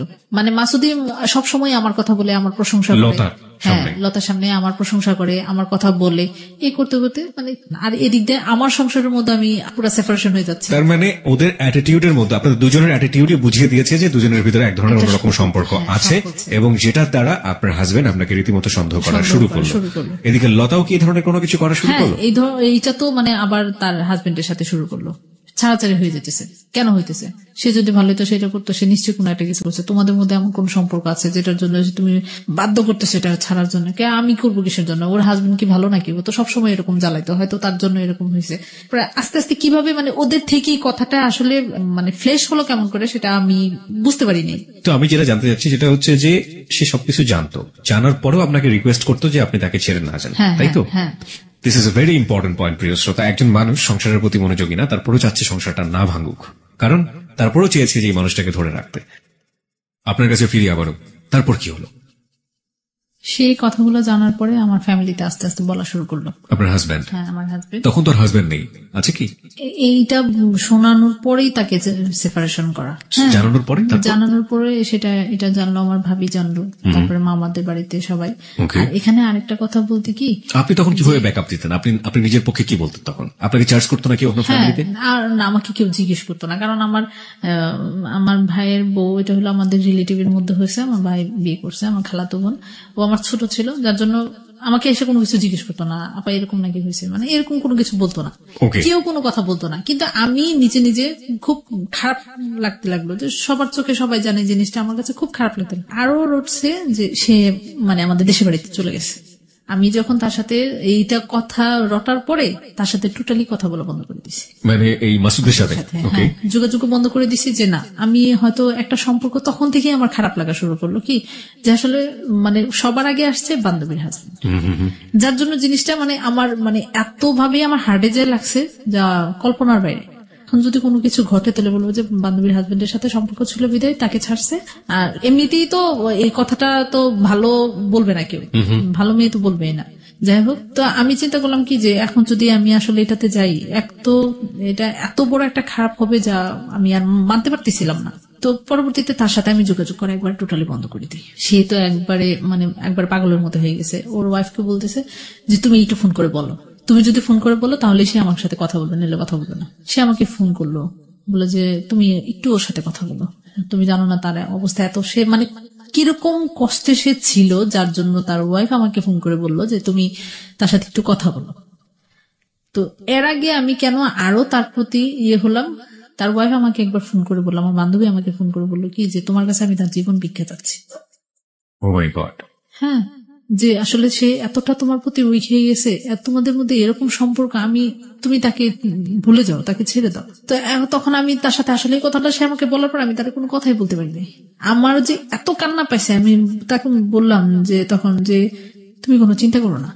এই কথাটা সে আমাকে বলার পর আর বললো যে আমি তোমার কাছে তার জীবন ভিক্ষা চাচ্ছি, আমি তাকে অনেক ভালোবাসি, আমার একটা মেয়ে আছে, তুমি ওর জীবন থেকে সরে যাও, তুমি তার সাথে যোগাযোগ, সে যত কিছুই করুক তুমি তার সাথে কথা বলো না, ফোন করো না, কথা বলো না। আমারও তো তখন প্রচন্ড কষ্ট হচ্ছিল। তখন আমি বললাম যে আমি চেষ্টা করবো। আমি আসলে তখন তাকে বললাম যে আমি আসলে তোমার সংসার ভাঙতে চাইও না, কিন্তু তাকে আমরা দুজনকে অনেক ভালোবাসতাম। আসলে এটা এতটুকু পর্যন্ত কেন জড়ালো, কিভাবে জড়ালো, আসলে নিজেরও বুঝতে পারিনি। আপনার কখনো এরকম মনে হয় না যে লতার কাছ থেকে আপনার কিছুটা হলো শেখার আছে? আমি জানি যে আপনি অনেক হার্ড রিলেটিভ ফেস করছেন এবং আপনার সঙ্গে যা হচ্ছে সেটা অন্যায় সাংসারিক ভাবে, কিন্তু লতার সঙ্গেও তো একই কাজই হচ্ছে। তারপরে তো লতা তার হাজবেন্ডকে ছাড়েনি। সে ছাড়েনি। এবং আপনার দুটো সন্তান, একটা ছেলে একটা মেয়ে। ঠিক আছে, আপনি একটু বলবেন আমাকে যে মাসুদ আপনাদের গ্রামে চলে আসলো আপনার সঙ্গে দেখা করার জন্য? ক্রেজি হয়ে দেখা করিনি। হ্যাঁ, আসছে এবং লোকজন দেখেছে তাকে। হ্যাঁ, লোকজন দেখেছে এবং সে কারো কাছে কোনো কিছু বলেনি। আর আমার ভাবি তো চিনে তাকে, আমার ভাবি চিনে। সে যখন আমাদের পাশে আশেপাশে ঘুরতেছে সে দেখে সেটা তো সে ভাইয়াকে সব বলছে। কিন্তু ভাইয়া আমি মানে ও আমাকে কোনো ব্যাপার কোনো কথাই বলতে যাচ্ছে না। সে আমার দিকটাই দেখতেছে যে আমি কি করি, আমি তখন কি করব, কি করতে চাচ্ছি, কি করতেছি, সেটাই সে দেখতেছে। তো আমি বললাম যে না, আমি তার সাথে দেখা করবো না। যখন এই কথাটা গিয়ে বললো যে সে দেখা করবে না, তখন সে চলে গেল। সে অনেকক্ষণ আমাদের এলাকায় ছিল, এই কথা বলার পরও তারপরে সে চলে গেল। অনেক রাতের বাসায় এসে পৌঁছা পড়ে এই যে ফোন দিতেছে আমি আর ফোন রিসিভ করি না। তো একবার আমার খুব খারাপ লাগলো রাতে, তখন আমি তার ফোন রিসিভ করলাম। ও খুব কান্না করতেছে যে তুমি এই কাজটা কেন করলো, তুমি আমার সাথে দেখা করলো না। তখন আমি বললাম যে তুমি কেন আসছো এখানে, তুমি বুঝো না আমি তোমার সাথে কেন যোগাযোগ করি না, কেন কথা বলি না। মানে আমি তখন চাচ্ছিলাম যে তার সাথে ওর জন্য, আমার বান্ধবীর কথাগুলোর জন্য আমার এই প্রতি আরো বেশি গিল্টি ফিল হইতে লাগলো, তার প্রতি আমার এতটাই কষ্ট লাগলো। আসলে আমি এটা কি করলাম। এদিক দিয়ে আমার বাড়িতে আরেকটা সমস্যা হলো কি, এই কথাগুলো জানার পরে ফ্যামিলিতে তো কেউ কোনো কিছু আমাকে বলেনি। আপাদুলাভাই এগুলো নিয়ে আমার সাথে খুব রাগারাগি করেছে, অনেক কিছুই বলেছে। তা আমি আবার আমার যেটা অন্যায় সেটা আমি স্বীকার করবো। এখন এমনকি কেউ যদি আমাকে কোনো কিছু বলে আমি কোন কথা বলি না, যতটুকু বলার কারো মানে ইচ্ছা তার ক্ষোভটা সে প্রকাশ করে নিক, কারণ আমি তো অন্যায় করেছি, এজন্যই আমাকে বকতেছে। এই জন্য আমি কারোর কোনো কথাও বলিনি, কোনো শব্দ মানে কেউ কোনো প্রতিবাদ করিনি কোনো কথার। তো এদিক দিয়ে আমার বাড়িতে থাকাটা যেটা আমার দ্বিতীয় যে পর্যায়টা ওইটা এসে দাঁড়ালো, সেটার কারণ হলো আমার ভাইয়ের ওয়াইফ। এটা অনেকদিন আমি দুটো বেবি নিয়ে ওখানে ছিলাম, এইটাই পরবর্তীতে তাদের একটা, তারপরে আবার আমার হাজবেন্ডকে তখন ডিভোর্স দিয়ে দিই। ওগুলা কথাবার্তা নিয়ে অনেক ইয়ে হওয়ার পরে তারপরে ডিভোর্স পাওয়া অবস্থায় আপনার হাজবেন্ড এসে কান্নাকাটি করে আপনার কাছে যে ডিভোর্স করো। হ্যাঁ, ফোন করছিলেন, হ্যাঁ ফোন করে কথাবার্তা বলে। এরপরেই কিন্তু মাসুদ আসে ডিভোর্সের পরে মাসুদ আমাদের দেশের বাড়িতে যায়, অনেক ইয়ে করে। তখন আমার খুব খারাপ লাগছে আসলে। আমি তারপরেই আমার বান্ধবী আমার সাথে যোগাযোগ করে, আমার সাথে কান্নাকাটি করে। তখন আমি চিন্তা করলাম যে আসলে এটা কোনোদিনও সম্ভব না। আমার হাজবেন্ডকে ছাড়ার পরে মনে হয় আমি এটা এমন ভাবে ফিল করছি যে আসলে ওই কাজটা করাটা আমার ভুল ছিল, সুদের সাথে সম্পর্কটা এইভাবে হওয়া ভুল ছিল, এবং আমি আমার হাজবেন্ডকে ছাড়াটাও প্রচন্ড ভুল ছিল। কারণ আমরা কোনোটাই কোনো কিছু করতে পারবো না, না আমি তার কাছে কোনোদিন ব্যাক করতে পারবো মাসুদের জীবনে, আর তাকে আমি কখনো মানে মাসুদকে আমি কোনোদিনও আপন করে পাবো না। কতদিনের সম্পর্ক আপনাদের? প্রায় 3 বছর। 3 বছর ধরে এই ধরনের এফেকশন, ইলিউশন বা লাভ, হোয়াটএভার ইট ইজ, যেটাই বলি না কেন, সেটার মধ্যে একবারের জন্য মনে হয়নি এই কথাটা। যখন সবকিছু শেষ হয়ে গেছে তখন গিয়ে মনে হলো, তখন এই জিনিসটা মনে হলো, তখন মনেও হলো। আবার আমার ফ্যামিলির প্রেশার বলতে কি, যে আমার ভাবি একটা যে কোনো জিনিসেই পরে দেখা গেল যে আমি তার স্বামীর ঘরে ফিরে যাব না, তাকে ছাড়া দিছি, ছাড়াছাড়ি হয়ে গেছে, এই তার মানে এক ধরনের মেন্টালিটি, একটা খারাপ পজিশনে চলে গেল আমার সাথে সম্পর্কটা। প্রথমত খুব ভালো ছিল, মানে আমরা কখনো কল্পনা করিনি যে আমাদের মধ্যে এত ছোট, আমার ছোট, আমি তাকে তুই করে বলি, এখনো তুই করে বলি, তো এরকম কোন ইয়ে হবে। সে উল্টাপাল্টা ভাইয়ের কাছে লাগানো শুরু করলো। ভাই এমনি কোনো কথা বলে না বিদেশে কিছু কিছু জিনিস নিয়ে আমার সাথে মানে সংসারের মধ্যে একটা অশান্তির সৃষ্টি হয়ে গেল বিশাল। যে কোনো ছোটখাটো জিনিস নিয়ে কে করছে, সে করছে, কি করছে, ও করছে, মানে এগুলো নিয়ে মানে এতটা, মানে আপনি যেখানে থাকলেন সেখানে সাংসারিক একটা অশান্তি তৈরি হলো, অশান্তির সৃষ্টি হলো। পায়ের নিচে আর কোনো মাটি নেই, সোজা কথা যেটা, মানে একবারে দেয়ালে পিঠ থেকে গেছে। মানে এরকম সিচুয়েশন খারাপ হলো, যার পরবর্তীতে বাদ দিল। তো আমি তো ওরকম কোনো করতেও পারবো না, ওখানে চাচ্ছিলাম যে বিজনেসটা ওখানে দেওয়ার জন্য। কিন্তু ওই করলো কি, যে আমি বললাম যে আমার মার্কেটে আমাকে একটা দোকান দিল, আমি এখানে একটা শুরু করি। সে করলো কি, দিল না। যাই হোক, আর এদিকে তো লতা ঢাকায় অনেক কিছু করলো, অনেক কিছু মানে সবার কাছে বললো। আর সে তো তার হাজবেন্ড একদম অ্যাডিক্টেড হয়ে গেছে। আমি যখন তার সাথে কথা বলি না, সে এখান থেকে একবার দেখা করি নাই, তো এখান থেকে গিয়ে নাকি সে ড্রিঙ্কস করছে তার বন্ধু বান্ধব নিয়ে। তারপর সে নাকি হসপিটালও ছিল। এই কথাগুলো সেই আমাকে পরবর্তীতে জানায় যে তুমি এরকম করছো। আমি যেদিন করছে আর কয়েকদিন পরে, যে তুমি একবার খবরও নিলে না, আমি হসপিটালে ছিলাম, যে তোমাকে আর খবর নিয়ে কি করবো, আমি খবর না দরকার, তুমি তো আসলে, আমি চাই না যে তোমার সাথে আমার কোনো সম্পর্ক থাকো। আসলে এটা অনেক বড় একটা ভুল হয়েছে, এই ভুলটা আমি শুধরাতে চাচ্ছি। এখন হয়েছে যে তুমি আমাকে ভুলে যাও, আসলে এটা সম্ভব না, কখনো আমি তোমার কাছে যেতে পারবো না। তোমার সাথে সম্পর্কটা আগে কিভাবে হয়েছে, কি করছে, এটা আমার এখনো মানে এখন আমি ফিল করি যেটা আমি বিশাল বড় একটা অন্যায় করছি, আমি এটা আর সামনে আগাতে যাই না।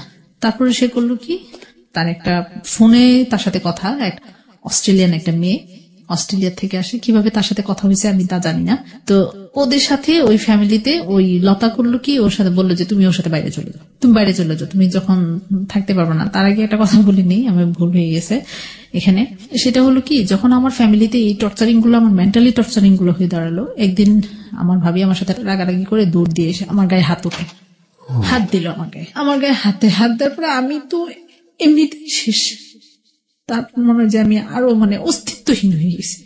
সেটা মানে নিথক একটা সাধারণ একটা জিনিস নেই, মানে ওরকম কোনো ঝগড়াঝাটি করার মতো কোনো ব্যাপার নাই। তার কথা হলো যে এখন সে কিভাবে আমাকে বের করবে, ওই জিনিসগুলাই প্রতিনিয়ত সবকিছু ব্যাপারে। ছোটখাটো জিনিসগুলোতেই এই ঝগড়াঝাটির একটা ইয়ে করলো।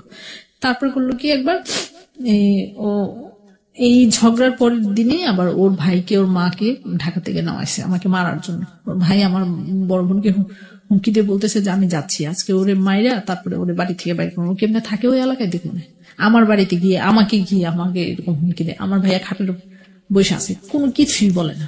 তো ফ্যামিলির এটিটিউড গুলা আমার আম্মা খুব কান্নাকাটি করছে, অনেকই করছে তাদের সাথে, কিন্তু আমার মা হচ্ছে একটা সহজ সহজ। ওই সময়টাতে আপনি কোনো ধরনের কারো কাছে কোনো মেন্টাল সাপোর্ট পাওয়া, শেল্টার পাওয়া কিচ্ছু পাননি? মানে টোটালি আমি অফ করে দিছি, মাসুদের সাথে যোগাযোগ করা বন্ধ করেছি। তার কাছ থেকে তো একবারে সম্পূর্ণভাবেই আমি দূরে সরে যেতে যাচ্ছি, কারণ এটা ফ্যামিলিতে ছড়ানোর পরেই কিন্তু আমার ভাবির এই রূপগুলো বেরিয়েছে। মানে এগুলা প্রকাশ করা শুরু করছে সবার কাছে, নোংরা ভাবে আরো কথাগুলো বলতেছে, যতটুকু না হয়েছে তার চেয়ে আরো বেশি বাড়ায় বলতেছে। আর তার মধ্যে সে আবার একটু গেছিল বাড়িতে, দেশের বাড়িতে যাওয়ার পরে তো সে আরো সুযোগ পাইছে। এমনিতেই তো আমি মানে এটা তার প্রতি হয়েছে যে সেপারেশন হওয়ার পরে আর জমি জমা নিয়ে যখন আমি আমার ফ্যামিলিতে আমার আপাদের কাছে জানাইছি, তারপর থেকে তার এই রিয়েকশনটা হয়েছে। তারপরে আমি তার সাথে কোনো কথাই আর যোগাযোগ রাখি নাই। এ করে পরে একদিন 2012 সালের জানুয়ারি মাসে 3 তারিখে সন্ধ্যার দিকে আমার মোবাইলে একটা কল আসে। তো কল পিক করার পরে বললাম যে কি, বললো যে আমি এক হতবাগা না, মানে বললো কি যে মানে কেউ নাই জীবনে, হ্যাঁ আমি একটা অসহায়, মানে এরকম একটা কথা বললো। তো বললো যে আপনি হঠাৎ করে ফোন করে আমাকে এরকম একটা কথা বললেন কেন, অ্যাকচুয়ালি আপনি আমার এই ফোন নাম্বার পেলেন কোথায়? যে আমি আপনার ফোন নাম্বারটা পাইছি, একটা কল দিছি, ওই রং নাম্বারে আপনার নাম্বারে চলে গেছে। তো রং নাম্বারে গেছে, তা আপনি আমার সাথে এত কথা বলতেছেন কেন? রং নাম্বারে আমি তো বললাম আপনার প্রথম একবার ফোন দেওয়ার পর আমি কিন্তু পরিচয় দিইনি, আমাকে জিজ্ঞেস করছে আপনি কি, আপনি ওমো। তা আমি বললাম যে না আমি তো এটা না, তো কেটে দিছি। তারপরে আবার সন্ধ্যার দিকে রাতে আবার ফোন দিছি, ঠিক আছে, রাতে ফোন দেওয়ার পরে তাই বললাম যে আপনি কি কোত্থেকে ফোন দিয়েছেন? তো বললো কি ঢাকা থেকে ফোন দিছি এরকম। আমি একজন লয়ার বললো, হ্যাঁ লয়ার বললো। তো বললাম যে কি ব্যাপারে, কি কথা? আমি এত পেজ বুঝি না, এত কিছু না। তো আমি ভাবছি হয়তো কোনো ঘটকের মাধ্যমে সেই কথাগুলো। তখন কিন্তু আমার ফ্যামিলি মানুষ আবার এই যে গুলো হচ্ছিল বিদায় আমার বড়াপা আবার চাচ্ছিল যে একটা বিয়ে শাদী হয়েছে। এইভাবেই মনে হয় যে সে নাম্বার পাইছে। যাই হোক আমি আর তাকে তত কথা বলিনি, শুধু ডিটেলস বললাম। তো বললো কি 3-4 দিন পরে সে আবার কল দিল। পরে আমি তার ডিটেলস অ্যাড্রেসটা জানতে চাইলাম, যে আমার তো কয়েকজনকে আবার একটু ইয়ে হলো যে এদিক দিয়ে ভাবি আরেক দিয়ে বান্ধবী, মানে হয়তো কাউকে দিয়ে আবার কোনো কিছু করতেছি কিনা। তো ও আবার এমনিতে তো চালাক, তো এত কিছু বলে নাই, শুধু বললো যে আমি হঠাৎ করে আপনার নাম্বারটা পাইছি, আপনার সাথে কথা বলে ভালো লাগছে। আমি কি আমার সাথে কথা বলে ভালো লাগছে, আমি আসলে কথা বলতে চাচ্ছি না, যে না আপনি শুনেন আগে আমার কথা শুনেন। তো এই কথা বলার পরে এইভাবে তার সাথে কথোপকথন হয়। জিজ্ঞেস করলাম কোথায়, তার ফ্যামিলি ব্যাকগ্রাউন্ড দিল। মেইনলি হলো কি সে আমাকে বললো যে 3 বছর আগে আমার ওয়াইফ মারা যায়, আমার 2টা বেবি আছে, 2টা মেয়ে। তো আমি তখন আর কোনো কথা, মানে একটু ইয়ে হলাম কি যে আসলে তার সাথে কথা বলি, দেখি কই পর্যন্ত আগায়। কারণ আমার ফ্যামিলির অবস্থাগুলো আমাকে মানে একবারে এতটাই খারাপ করে দিছিল বলার বাইরে। তা এখন আমিও চাচ্ছিলাম যে আসলে একটা কিছু এরকম করে হলেও আমি যদি দূরে চলে যেতে পারি, মানে কেন মন থেকে এই জিনিসটা হচ্ছিল। তো আমি তার সাথে কথা বলতেছি, তার ফ্যামিলি ব্যাকগ্রাউন্ড নিলাম, তা আমার ফ্যামিলি সবকিছু আমি তাকে বললাম। বলার পরে সে একটা সম্ভ্রান্ত পরিবারের ছেলে ছিল, কিন্তু তার কথাবার্তা ভালোই লাগলো। কথাবার্তা সে কি চাচ্ছিল আলটিমেটলি? সে অ্যাকচুয়ালি মানে কি চাচ্ছিল, বিয়ের প্রপোজালটা সে আমাকে সরাসরি দেয় নাই, সে আমাকে অনেকদিন পরে প্রায় জানুয়ারির 3 তারিখে 4-5 তারিখ থেকে কথা হলো। তো এরপর থেকে কথা বলতে বলতে ফেব্রুয়ারির মাসের 11 তারিখে আমাদের কলেজ থেকে আমরা পিকনিকে যাব। তো পিকনিকে যাব, তো ও তখন বললো কি যে আমাদের এলাকাটা তো একটা পিকনিক স্পট, আমাদের বাড়ি। কলেজ থেকে পিকনিকে যাবেন মানে আপনি তো তখন পড়ছেন না? হ্যাঁ আমি তখন উন্মুক্ততে ভর্তি হলাম। তখন আপনি উন্মুক্ততে ভর্তি হয়েছিলেন? Okay fine. হ্যাঁ উন্মুক্ত থেকে আমি ওখান থেকে পিকনিকে যাবেন। তো আমি বললাম যে তো একটা কাজ করো, তোমরা যেহেতু যাবাই, তোমরা তখন আমাদের মধ্যে একবারে ফ্রিলি কথাবার্তা হচ্ছে, কারণ তার ফ্যামিলি সব ব্যাকগ্রাউন্ড আমি জানতে পারছি, সে আমার কথাও সবকিছু জানছে। আমিও তাকে কোনো কিছু লুকাইনি যে আমার এরকম হাজবেন্ড ছিল, আমার এই অবস্থা হয়েছে, আমি এখন এই পরিস্থিতিতে আছি, মানে এটা অনেক পরে অল থিংস ডিটেইল। মানে আপনি আমাকে যেটা বললেন বা আজকে জেবিএসবিতে যা বলছেন সব বলেছেন? হ্যাঁ সব বলছি তাকে। তার ফ্যামিলিগত ভাবে চাচ্ছে তাকে বিয়ে করার জন্য, কিন্তু সে চাচ্ছিল কি যে আমি এমন একটা মেয়েকে বিয়ে করবো যার বাচ্চা কাচ্চা আছে, এরকম একটা মেয়েকে বিয়ে করতে। তারপরে তার সাথে কথা হলো, এর মধ্যে কিন্তু আবার ওই যে মাসুরের আবার যাওয়া আসা, সে মাঝে মধ্যে প্রায় সময় আপনাদের গ্রামে দেখা যায়? করতে পারতো না, আমার ডাইরেক্ট কলেজে চলে যেত। ডাইরেক্ট কলেজে চলে যেত, যে শুক্রবার দিন ক্লাস থাকতো, শুক্রবার দিনও আমার সাথে দেখা করতে যেত, আমি দেখা করতাম না। একদিন দেখা গেল কি যে আমি ওই দিন যাইনি, কলেজেই যাইনি, কলেজে সারা দিন থেকে ওই দিন পরে বিকালে চলে আসছে। তো কাউকে তো চিনে না, কাউকে কোনো কিছু জিজ্ঞেস করতে পারে না। লতার কি অবস্থা? লতা কি সংসারটাকে ভেঙে ফেলেছে? না না, তারপরেও সে আঁকড়ে ধরে আছে? সে আছে। তারপর কি হলো? পরে ওখান থেকে আমাকে সে ফোন দেওয়ার পরে এরকম ভাবে চলতে থাকে। আমরা আবার পিকনিকে যাই, এই ফার্স্ট তার সাথে দেখা। ওকে। হ্যাঁ, পিকনিকে ওদের এলাকাতে, ওদের বাড়িতে পিকনিকে যাওয়া হয়। ওকে। তো ওইটা একটা মানে পিকনিক স্পট এবং একটা নাম করা বাড়ি। ওকে, ফাইন। হ্যাঁ হ্যাঁ, তো ওখানে যাওয়ার পরে এই ফার্স্টলি সে আমাকে দেখে। তার সাথে সাথে আমার তার দুইজন মুরব্বীর সাথে ফোনে কথা হয়। হ্যাঁ, সে নানা ডাকে, দাদা ডাকে, এরকম। তো তাদের মুরব্বীদের সাথে কথা বলার পরে তো ওনাদেরকে দেখায়, দেখানোর পরে ওনারা বললো তো হ্যাঁ ভালোই, তো খারাপ না, হ্যাঁ ঠিক আছে, তুমি এটা প্রস্তাব করতে পারো। আপনি তখন কি জেনেছেন যে আপনার কাছ থেকে নাম্বারটা কিভাবে পেয়েছে, আপনার নাম্বারটা কিভাবে পেয়েছে? আমি তাকে অনেক অনেক বলেছি, কিন্তু সে কোনোভাবেই বলেনি। আচ্ছা। হ্যাঁ, তো আমি বললাম যে কিভাবে, বললো যে এমনি রং নাম্বারে চলে গেছে। সে আমাকে প্রথম ফোনটা করিয়ে একটা অন্য নামে ডাক দিল। ওকে, ফাইন, সেটা তো আমরা প্রথমে বুঝেছি, কিন্তু পরবর্তীতে গিয়ে নিশ্চয়ই আপনি আবিষ্কার করতে পেরেছেন। এটা বিয়ের পরে আবিষ্কার করতে। মানে লোকটাকে আপনি বিয়ে করলেন কতদিন পরে বিয়ে করেছিলেন? মানে জানুয়ারির 3 তারিখে তো তার থেকে কথা শুরু হয়। তো ওই 2012 সালে 24 এপ্রিল আপনি তাকে বিয়ে করলেন। এবং আপনি মন থেকে কি তাকে রিসিভ করেছিলেন নাকি শুধু একমাত্র ফ্যামিলির এই টর্চারিং এর কারণে? আমি ফ্যামিলি থেকে বাঁচতে চাইছিলাম, যে আসলে আমার এখানে আর থাকাটাই অসম্ভব হয়ে পড়ছিল, এবং যে কারণে আপনি বিয়েটা করলেন। হ্যাঁ, তারপরে আমি এই প্রস্তাবটা যখন সে আমাকে প্রায় 3-4 মাস পরে সে আমাকে প্রস্তাব দেয় যে আমি আসলে একই লাইনে আছি, আমাদের যেহেতু নাই, আমারও ওয়াইফ তো আমাকে তো বিয়ে করাবি, আর তোমাকে তো আর এইভাবে রাখবে না, তোমাকে তো বিয়ে দিবে, ঠিক আছে। আমাকে দেখানোর পরে সে আমাকে প্রস্তাবটা দিল। তো আমি বললাম কি যে এভাবে তো আর হয় না, আপনি একটা কাজ করেন, আপনি আমাদের বাড়ি ঘরে এসে দেখে যান। হ্যাঁ, আমি যখন তাদের এখানে গেলাম, ওইটা দেখার পর দেখি যে আমরা ওই তুলনায় কোনো কিছুই না। তোকে বললাম কি যে আপনি এসে আগে দেখে যান, দেখে গিয়ে আমার ফ্যামিলি আছে, আমার মামারা আছে, বাবা যেহেতু নাই, তো আর আমার বড়াপা আছে, তাদের সাথে কথা বলেন। তো আমার এই কথা বলার অনেকদিন পরে সে আমাদের দেশে বাড়িতে গেল। তারপর ও তো আগে বললো যে আমি শুধু একমাত্র বিয়ে করবো একটা মেয়ে, আমি তোমাকে বিয়ে করবো, তোমার কোনো কিছু আমার দেখার দরকার নেই। তবুও দেখার দরকার আছে। এই বিয়েটা কি পারিবারিক ভাবে হয়েছিল? পারিবারিক, আমার ফ্যামিলি মানুষ জানতো। এখানেও আমি একটা প্রতারিত হই। সে বলেছে তার ফ্যামিলি মানুষ, তাকে ফ্যামিলি মানুষ সবাইকে জানাইছে, কিন্তু তার ফ্যামিলি মানুষ ওরা ওদেরকে বলছে, ঠিক আছে, কিন্তু তারা কেউ এটা অ্যাকসেপ্ট করে নাই। তো আমার বললো কি যে তারা এই কারণেই অ্যাকসেপ্ট করে নাই, কারণ তোমার 2টা বাচ্চা আছে, এজন্য, নইলে আর সবকিছু ঠিক ছিল। বিয়েটা হওয়ার পরে কি হলো? বিয়ের পরে আমি প্রায় তার এখানে গেছি অক্টোবর দিকে।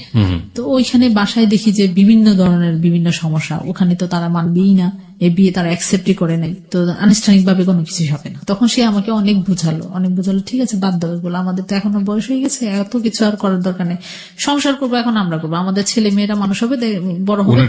কত বড় বড় ছিল? বড়ই ছিল, 13-14 বছর ছিল। 13-14 বছর ছিল। একটাই মেয়ে? দুটো মেয়ে ছিল। এই জন্য আরেকটু বলে যে মেয়েদের বিয়ে দিলে শ্বশুর বাড়িতে চলে যাবে, আসবে যাবে, ওরকম। মেয়েরাও তো সাধারণত ওরাও প্রথম আমাকে অ্যাকসেপ্ট করে নাই। জি, আপনি একটু বলেন আমাকে এই পর্যায়ে যে আপনার সাথে ওনার যোগাযোগটা কিভাবে হলো, আপনি আবিষ্কার করলেন কোন পর্যায়ে গিয়ে, কে ছিল এর পেছনে, নেপথ্যে হোতা কে ছিল?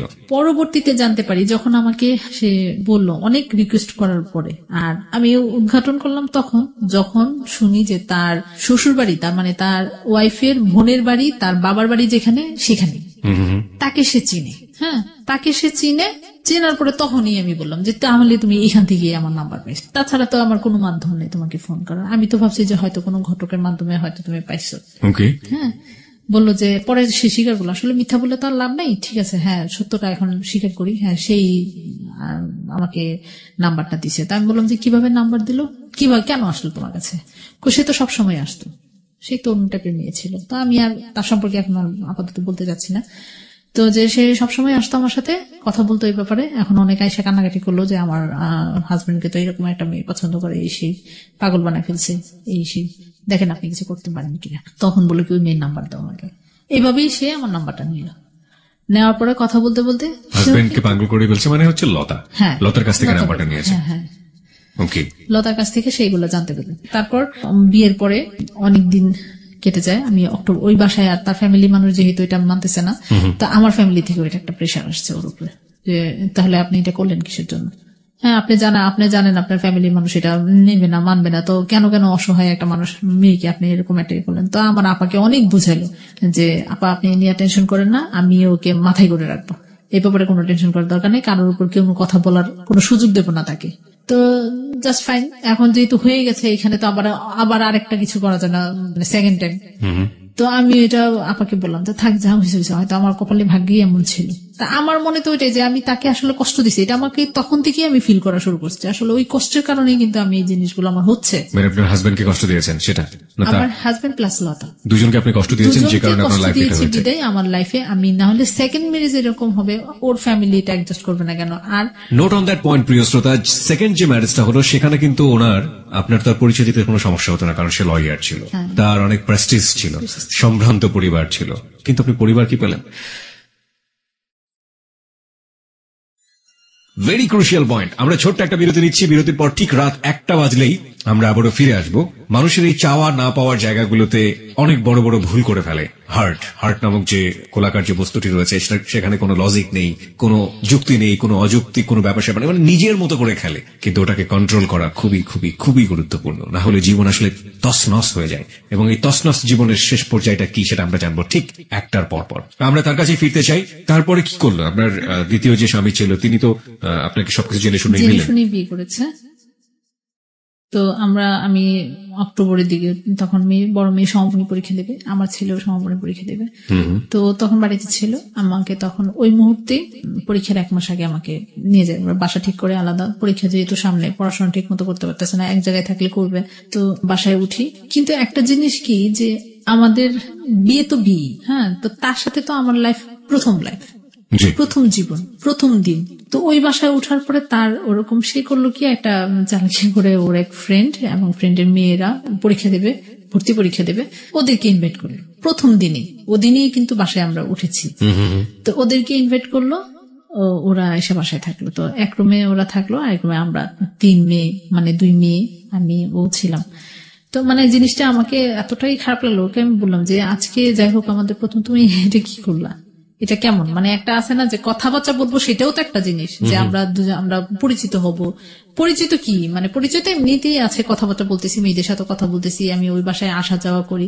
কিন্তু নতুন বাসা, নতুন নিয়েছি, একটু গোছানোর ব্যাপার আছে। একটা হুট করে মেহমান নিয়েছে, আমি জিনিসপত্র কিভাবে রান্না করব, কি দিয়ে রান্না করব, কি করব না করব, সবকিছুর তো একটা মেন্টাল ব্যাপার আছে। কোনো কিছুই তো আমি করতে পারলাম, কোনো সমস্যা হবে না। অ্যাকচুয়ালি তার মেন সমস্যা হলো যে, যেটা আমি পরবর্তীতে জানতে পারি, সে একটা মেয়েকে বিয়ে করে, খ্রিস্টান মেয়ে। তার প্রথম ওয়াইফ থাকাকালীন তাদের বাসায় কাজ করতো মেয়েটা, খ্রিস্টান একটা মেয়ে, ওই বাড়িতে আসা যাওয়া করতো। তার ওয়াইফ আবার নিতান্ত একটা ভালো মানুষ ছিল, অনেক ভালো। তার ফ্যামিলিতে তার যতটুকু ব্যাকগ্রাউন্ড, আমি তার এগুলো যেভাবে বের করেছি, ওনার এগুলো আমি সব কিছু জানছি। এবং ফ্যামিলি মানুষের কাছ থেকে, আমার জালের কাছ থেকে, ওনার কাছ থেকেও তার প্রশংসা সবসময় প্রতিনিয়ত শুনতাম। আমার শাশুড়ি সবসময় কান্নাকাটি করতো। আপনি কি জানলেন ওই রাতে? যে সে ওই রাতে জানি নাই, মানে এটা জানছি পরে। সে মানে খ্রিস্টান একটা বউদার ছিল, মানে ওর ওয়াইফ থাকাকালীন তাকে বিয়ে করে, না মানে পরকীয়া ভাবে তাদের সাথে এরকম সম্পর্ক, মানে অনেক একবারে জটিল ঘটনা ওগুলা। ওর কারণেই তার প্রথম ওয়াইফ মারা যায়। তারপরে খ্রিস্টান ওয়াইফ থাকা অবস্থায় আপনাকে আবার বিয়ে করেছে, কিন্তু তাকে জানা নেই। কিন্তু তাকে এমন ভাবে আমাকে সম্পূর্ণ, আমি ওখানে যে বুঝতে পারি যেটা আমাকে সম্পূর্ণ সে ইউজ করছে, সন্তানদের জন্য আমাকে ব্যবহার করছে। তাদের বাসায় এখন একটা মানুষের দরকার, ওই বাসায়ও সে থাকতে পারতেছে না তার ফ্যামিলির সাথে, কারণ এগুলো নিয়ে প্রতিনিয়ত তাকে কথা বলছে, তাকে বিয়ে করার কথা বলছে, সে করতেছে না। ওই যে এমন একটা মানুষ বিয়ে করার কথা বলছে, মানে আমার সেকেন্ড হাজবেন্ডকে। ওনার সাথে তো আপনার বিয়ে হয়ে গেল, ফ্যামিলি তো জেনে জানাজানি হয়ে গেল, তারপর আবার তার সাথে তার কার বিয়ের কথা বলছে? আগে থেকে ওইখান থেকে বের করে দেওয়ার জন্য, সে সংসার করার জন্য তাকে প্রেশার দেওয়া হচ্ছিল। কিন্তু সে এমন একটা, আমার মতো এমন একটা মেয়ে, বোকা মেয়ে খুঁজে পাচ্ছিল যে তার ছেলে মেয়ে আছে, ওইটাই তার একটা, আমার একটা দুর্বল পয়েন্ট। সে ভাবছে যে এটা আমার একটা দুর্বল, যে আমার বাচ্চাদের জন্য বাধ্যতামূলক। আরেকটা হচ্ছে যে সেটা আগে থেকেই লতার সাথে তার পরিচয়, লতার কাছ থেকে সে সব খবর জেনেছে। তো এর চেয়ে দুর্বল জিনিস তার নাই। আলটিমেটলি আপনার গৃহ পরিচারিকা যেটাকে বলে, এক ধরনের সার্ভ করার একটা মানুষ দরকার ছিল, সেভাবে আপনাকে নিয়ে গেছে। তারপর কি হলো? তো ওখানে আস্তে আস্তে মানে সবার সাথে পরিচয় করাই দিচ্ছে, জানাচ্ছে। কিন্তু এদিক দিয়ে দেখা যায় কি, যে সে বাসায় যদি, ঢাকায় যদি থাকতেছে 2 দিন, 3 দিন সে দেশে থাকতেছে। কি ব্যাপার, আমি এখানে নতুন আসলাম, আমি চিনি না জানি না। তুমি মানে একটা আছে না যে একটা ভালোবাসার ওরকম কোনো কিছুই তার কাছে পাচ্ছিলাম। তো আস্তে আস্তে আমি বড় মেয়ের কাছেই জানতে পারলাম তোমার আম্মু কিভাবে মারা গেল। মানে কারণ সে তো তখন একটু বুঝে ক্লাস 3-তে না 4-এ তখন পড়ে, তখন তার মা মারা যায়। তো ওর কাছে আস্তে আস্তে জানতে জানতে জানতে জানতে পরে এগুলা সে ডিটেলস আমাকে সব বললো, যে আর আমাকে আম্মু বলেই ডাকতো। পরবর্তীতে তার আম্মু আম্মু বলে আমার সাথে অনেকটা ফ্রি হয়ে গেছিল। আর ছোট মেয়ে তো একবার পাগল, কোনো কিছু হলে আম্মু। আর বড় মেয়ে হয়েছে কি, সে তো অনেক কিছু বুঝে, যখন ওর ফ্যামিলিতে যেত ফ্যামিলিরা উল্টাপাল্টা একটু কথা বলে আইসা আমার সাথে 2 দিন কথা বলতো না। পরে আবার দেখা গেল যে আসলে তারা যে কথাগুলো বলতেছে তার কোনো কিছুই না, আমি তো তাদের সাথে ফ্রিলি। তো যখন আমি এটা জানতে পারি যে তার একটা খ্রিস্টান আছে, তখন আমি বললাম যে তুমি আমাকে এই জিনিসটা জানালে না, তুমি জানো যে আমার সন্তান আছে, আমি তাদের জন্য যেভাবে হোক কোনো কথা তো আমার লুকাই নেই। তুমি যদি আমাকে তখন বলতা যে আমার এটা আছে, তুমি কি মাইনে থাকতে পারবা? আমার প্রথম স্ত্রী কিন্তু এইভাবেই মানতে পারে নাই, সে চলে গেছে ভিতরে ভিতরে। তাই এখন তুমি কি চাও যে আমি এটা ভিতরে ভিতরে যন্ত্রণা সহ্য করে এরকম একদিন সরে যাই? তা আমার তো মরতে কোনো ইয়ে ছিল না, কিন্তু আমার সন্তানদের জন্য আমি এত বড় কাজ করতে পারবো না। আর আমার কোনো ইচ্ছাও নাই যে আমি সুসাইড করব, মরবো, ওগুলা তুমি চিন্তা করো না। ভদ্রলোকের প্রথম ওয়াইফ সুইসাইড করেছিল। সুসাইড কি, এটা নিতান্ত একবারে একটা হত্যাই বলা হয়। কারণ মানে যতটুকু আমি তার বড় মেয়ের কাছ থেকে জানতে পেরেছি, যেদিন উনি মারা যায়, উনি ডায়াবেটিসের রোগী ছিলেন, তো ওনার প্রতি কোনো কেয়ারই তার ছিল না। হ্যাঁ, আর ওনার এই ঘটনাগুলি দেখতে দেখতে উনিও মানে নিজের প্রতি একটা, নিজের জীবনের প্রতি একটা মানে বাঁচার একটা তাগিদ সে হারাই ফেলছে। যে আপনি সেকেন্ড যে মানুষটার কাছে গেলেন একটা নিজের পায়ের নিচে মাটি খুঁজে পাওয়ার জন্য, সেটা আলটিমেটলি ছিল না। আপনি কি তার সাথে এখন ঘর সংসার করছেন? না না না, তার সাথে, তার মানে তার সাথে আপনার ডিভোর্স হয়ে গেছে। কবে নাগাদ আপনি সিদ্ধান্ত নিলেন আপনি ডিভোর্স করার জন্য? এটা হলো এবছর রোজার ঈদের আগে। এবছর প্রথম রোজায় আমি ওখান থেকে, এবছর মানে 2013 সালে, 2013 সালের প্রথম রোজায় 3 দিন আগে থেকেই এগুলা নিয়ে কঠিন ঝগড়া। হ্যাঁ, তুমি জানালে না কেন? সে ওখানে মানে ওই মহিলা জানতে পারছে, জানার পরে তার উপর খুব প্রেশার। সে নাকি বলতেছে যে তুমি আমাকে ছেড়ে তালাক দিয়ে তারপর তুমি ওর সাথে সংসার করবে, তার ছাড়া পারবা না। তো ও তো কোনো মতেই তাকে ছাড়বে না, সে কোনো মতেই ছাড়বে না, সে আমাকে ছেড়ে দিতে রাজি আছে, কিন্তু তাকে সে ছাড়বে। তো ওই মহিলা কেন সংসারে আসতে, কোন সমস্যা কি? তার রিলিজিয়নের জন্য? হ্যাঁ, রিলিজনের জন্য। আরেক হয়েছে যে সে হলো তাদের বাড়িতে কাজের মেয়ে ছিল, সোশ্যাল স্ট্যাটাসের জায়গা থেকে মানতে পারছেন। আপনি যখন সিদ্ধান্ত নিয়েই ফেললেন যে আপনি তাকে ডিভোর্স দিয়ে দিবেন, তারপরে আপনি কি করলেন? না, এর ডিভোর্স নেওয়ার জন্য সিদ্ধান্ত নিছি। এর আগে দিয়ে একটা ঘটনা হলো কি, সে ওখান থেকে আসার পরে আমার তখন পরীক্ষা চলছিল। তো শুক্রবারে পরীক্ষা দিয়ে ওই দিন আমি আবার ঢাকায় বেক করছি। তো সকালবেলা, শনিবারে সকালবেলা আমাকে বড় মেয়ে বলতেছে যে আম্মু, আপুর ছোট মেয়েটার খুব জ্বর। তাই আমি বললাম যে জ্বর, আমি চলে আসতেছি। তো ওদিন জ্বর বিধায় আমি যখন বাসায় যাই, তখন রাতে আমি তাকে ফোন দিই। তখন সে ওই মহিলার কাছে ছিল। তখন আমি তাকে ফোন দিই, সে আমার ফোন রিসিভ করে না। তখন আমি ওই মহিলার নাম্বারে ফোন দিই। ফোন দেওয়ার পরে আমি বললাম যে ওর বাবাকে দেন। বললো যে আমি কি তোর সাথে কন্ট্যাক্ট করছি নাকি, মানে এরকম বাজে বাজে কথা বললো। এই কথা বলার পরে তো মেজাজ এমনিতেই মেয়ের জ্বর, বাসায় কোনোটা মানে কোনো হেল্প করার মতো কোনো মানুষ নাই, কাউকে আমি সাহায্যের জন্য ডেকেও আনতে পারবো না। তো এই কথা বলার পরে সে ওখান থেকে তার কাছ থেকে ফোনটা নিয়ে সে আমাকে মানে অনেক গালিগালাজ করলো। তো আমি রাত্রেবেলা খুব কান্নাকাটি করতেছি। ওই কথা বলার পরে ওই মহিলা আবার তার উপর ভীষণ প্রেশার, তাদের মধ্যে বিশাল ঝগড়াঝাটি হয়েছে।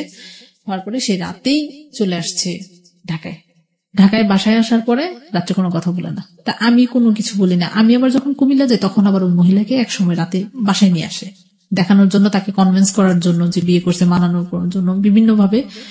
তো এই জিনিসগুলা বড় মেয়ে বাসায় যখন আমরা ঢুকি, তখন এই জিনিসগুলা সে মানে কেমন যেন লাগতেছে, বিভিন্ন জায়গায় একটা জায়গার মধ্যে ব্লাড লেগে আছে, মানে বিভিন্ন কিছু সে চোখে পড়ছে এবং আমাকে জিজ্ঞেস করছে। আমার তো এমনি মেজাজ খারাপ। তখন আমি এই জিনিসগুলা দেখে তখন আমি বললাম আসলে ব্যাপারটা কি, বাসায় তো কেউ আসছিল, বাসায় তো এর মধ্যে একদিনের মধ্যে তো কেউ আসার কথা না। তো ওই দিন রাতে আমাকে অনেক মারধর করে, মেয়ের সাথে মেয়েকে অনেক মারে, আবার বিভিন্ন কথাবার্তা বলে। তো প্রথম রোজার দিনই সকালবেলা আমি করি কি, আমাদের বাসায় চলে আসি। হ্যাঁ, আমাদের বাসায় চলে আসি। তো এর মধ্যে দেখি কি সে আর কোনো ফোন টোন করে না, কোনো কথাও বলে না। আর একজনের মাধ্যম ছিল, ওনার মাধ্যমে আমি যখন খোঁজ খবর নিতে দিলাম, তখন তার কাছে শুনি বিভিন্ন ধরনের মানে বাজে কথা, যে এই সেই অনেক ধরনের বাজে বাজে কথা। এই কথাগুলো শুনেই আমার পুরা প্রশ্নই ওঠে না, আমি এই মানুষের সাথে আর থাকতে পারবো না। মানে আমার কেন যেন একটা মানে এরকম ভাবে একটা অভুক্তি চলে আসছে। মানে এক তো আমি ছেলে মেয়েকে ছাড়া কষ্ট থাকি, আর একটা ঘটনা হয়েছে কি, এখানে আমি একটা ছোট্ট করে একটা জিনিস বলতে চাই। একদিন তার মেয়েও আমার গায়ে হাত উঠেছে, বড় মেয়ে। ছোট মেয়েটা কান্নাকাটি করে ওরে মারতেছে বিদায় আছে, আমি ওকে যখন আটকে দিয়েছি, সে ঠাস করে আমার গালের মধ্যে একটা চোট। তো এই ছোটখাটো জিনিস তার ফ্যামিলিতে মেয়েদের এরকম জিনিসটা তার প্রতি থেকেও যেমন আসতেছে, এরকম ঘটনাগুলো তার মেয়েদের প্রতি, ওদেরকে কনভিন্স করে আসি, আবার তার এগুলা সহ্য করতে হচ্ছে। এই জিনিসগুলা মিলিয়ে আমি একবারে পুরা হয়ে গেছি। সিদ্ধান্ত নিলেন, আপনি ডিভোর্স দিয়ে দিলেন এবং আপনি ডিভোর্স দিলেন। দিয়ে দিলাম। দেওয়ার পরে এখন আপনি 2014 সালে আছেন, এই জায়গাটায় দাঁড়িয়ে আছেন। রাইট নাও আপনার সিচুয়েশনটা কি? এখন আমার প্রথম হাজবেন্ড ওখানে থাকাকালীন যখন আমি এই সিচুয়েশন গুলো ফিল করতেছিলাম, তখন এর মধ্যে সে যোগাযোগ করার অনেক চেষ্টা করে, একবার তার সাথে আমার কন্ট্যাক্ট হয়। তো আমি মানে এতটাই হয়েছিলাম যে তখন তাকে একদিন বলেই ফেললাম যে আসলে এরকম আমি কোনো কিছু, আমি আর আমার সন্তানদের ছাড়া আমি থাকতে পারবো না। তাকে তার ওই ব্যাপারে কোনো কিছু আমি বলি। আপনার সন্তান কোথায় থাকতো ওই সময়টাতে? আমার মার কাছে থাকতো। হ্যাঁ, মার কাছে থাকতো। তো আমি ওকে বললাম যে আমি আমার তাকে শুধু এই কষ্টটাই দেখালাম যে আমি আমার সন্তানদের ছাড়া থাকতে পারতেছি। আগের কোনো কথাই বলেননি? না, এখন পর্যন্ত সেই ব্যাপারে কোনো কিছু। আজকে যেগুলো স্বীকার করলেন সেগুলো আপনার হাজবেন্ড কিছু জানেন? না না না, এগুলো কোনো কিছু। ইভেন আপনি মাসুদকে নিয়েও কিছু বলেননি তার সম্পর্কে? না, ওই ব্যাপারে সব জানে, শুধুমাত্র কোনটা জানে না? তাহলে একমাত্র আমার হাজবেন্ডই এই ব্যাপারে কোনো, মানে আমার প্রথম হাজবেন্ড এই ব্যাপারে কোনো কিছু জানে না। সেটা হলো যে তাকে বললাম কি যে আমি যদি সবকিছু ভুলে গিয়ে, মানে আমি যদি তোমার কাছে আসতে চাই, তো তুমি কি আমাকে মেনে নিবা? তো সে অনেক প্রায় সময় খুব কান্নাকাটি করতো যে তুমি এটা কেন করলো, তুমি চলে আসো, তুমি চলে আসো। তো একদিন তাকে আমি এই কথাটাই বললাম। তো সে বলার পরে যে আমি সব ভুলে যাবো, আমি কোনো কিছু মনে রাখবো, তুমি যা করছো এটা আমারই অন্যায় হয়েছে, আমারই ভুল হয়েছে, আমি তোমার সাথে এরকম আচরণ করবো। হ্যাঁ, এগুলো বলতেছে। তা আমিও খুব কান্নাকাটি করলাম তখন যে আসলে তোমার কোনো না, আমার ভুল ছিল। আমি তো সুখের জন্য হয়তো সুখের সন্ধান চাচ্ছিলাম, আমার ভাগ্যেই নেই, তো এটা আর হবে কিনা সামনে জানি না। তো তুমি কি আমাকে মানে নিবা? তুমি খালি চলে আসো। আমি এই পর্যন্ত তো কেউ জানে না, তার ফ্যামিলির মানুষও কিন্তু এখন পর্যন্ত জানে না যে আমি এত ঘটনা আমি ঘটাই ফেলছি। আপনার হাজবেন্ডকে ডিভোর্স দেওয়ার কত বছর অতিবাহিত হয়েছে? কত সালে ডিভোর্স দিয়েছেন? 11তে। 2011তে? 2011, তার 2 বছর। তার হাজবেন্ড মানে আপনার, কিন্তু ওখান থেকে আমি ঢাকা থেকে তার সাথে সেপারেশন 9 থেকে সেপারেশন, কিন্তু 2009 থেকে সেপারেশন এবং 2013, তার মানে 4 বছর টোটাল আমরা বলতে পারি। এই 4 বছর আপনার হাজবেন্ড, ফার্স্ট হাজবেন্ডের ফ্যামিলি কি জানে যে আপনারা শুধু সেপারেশনে আছেন, কিন্তু তার একটা বিয়ে করেছেন, এগুলো কিছু জানে না? না না না, কোনো কিছু জানে না। সেপারেশন বলতে কি, আমি আমার বাবা মার কাছে, মানে আমার ফ্যামিলিতে আছি, আমি তার কাছে। ডিভোর্স হয়ে গেছে এটা তো জানেন? না, এটা জানে। ডিভোর্স হয়ে গেছে এটাও জানে না? এটা কি জানেনি? আপনার হাজবেন্ডই জানায়নি? জানাই নেই সে। এখন আপনি রাইট নাও ফিল করেন যে আপনার হাজবেন্ডই আপনার জন্য পারফেক্ট মানুষ ছিল? অবশ্যই। সে কি এখনো ইট, পাথর, বালি এগুলো নিয়ে কাজ করছে? হ্যাঁ, এখন এগুলো নিয়ে আছে। আপনার এগুলোর জন্য কোনো খারাপ লাগে না? এখন যদি আপনি তার কাছে ফিরে যান খারাপ লাগবে না? না, আপনার হাজবেন্ড তো এখনো সেই ইট পাথর নিয়ে আছে। আপনি ধরেন আপনার তার মধ্যে, তার চরিত্রের মধ্যে কোনো পরিবর্তন আসেনি, সে ওই রকম টাকা পয়সা ওই রকম ভাবেই চলবে। আপনি পারবেন এখন এগুলো মেনে নিতে? আপনার হাজবেন্ড তো আপনাকে চাচ্ছে এখন, সেই ফার্স্ট হাজবেন্ড। এখন এটা আমি বাধ্য হয়ে মেনে নিতে হবে, কারণ আমার সন্তান এখন বড় হয়েছে, তাদের পরিচয়ের জন্য। তার মানে আপনি নিজে চান না, শুধুমাত্র তার পরিচয়ের জন্য? আমার সন্তানদের জন্য আমি নিজে চাই নাকি? এটা তো আমার চাওয়া কি? এখন আমাকে মানে কষ্ট করে তার কথাগুলো শুনে। আরেকটা ব্যাপার এখানে হয়েছে কি, যে সে 2012তে সেও বিয়ে করছে। আপনার হাজবেন্ডও বিয়ে করেছিল?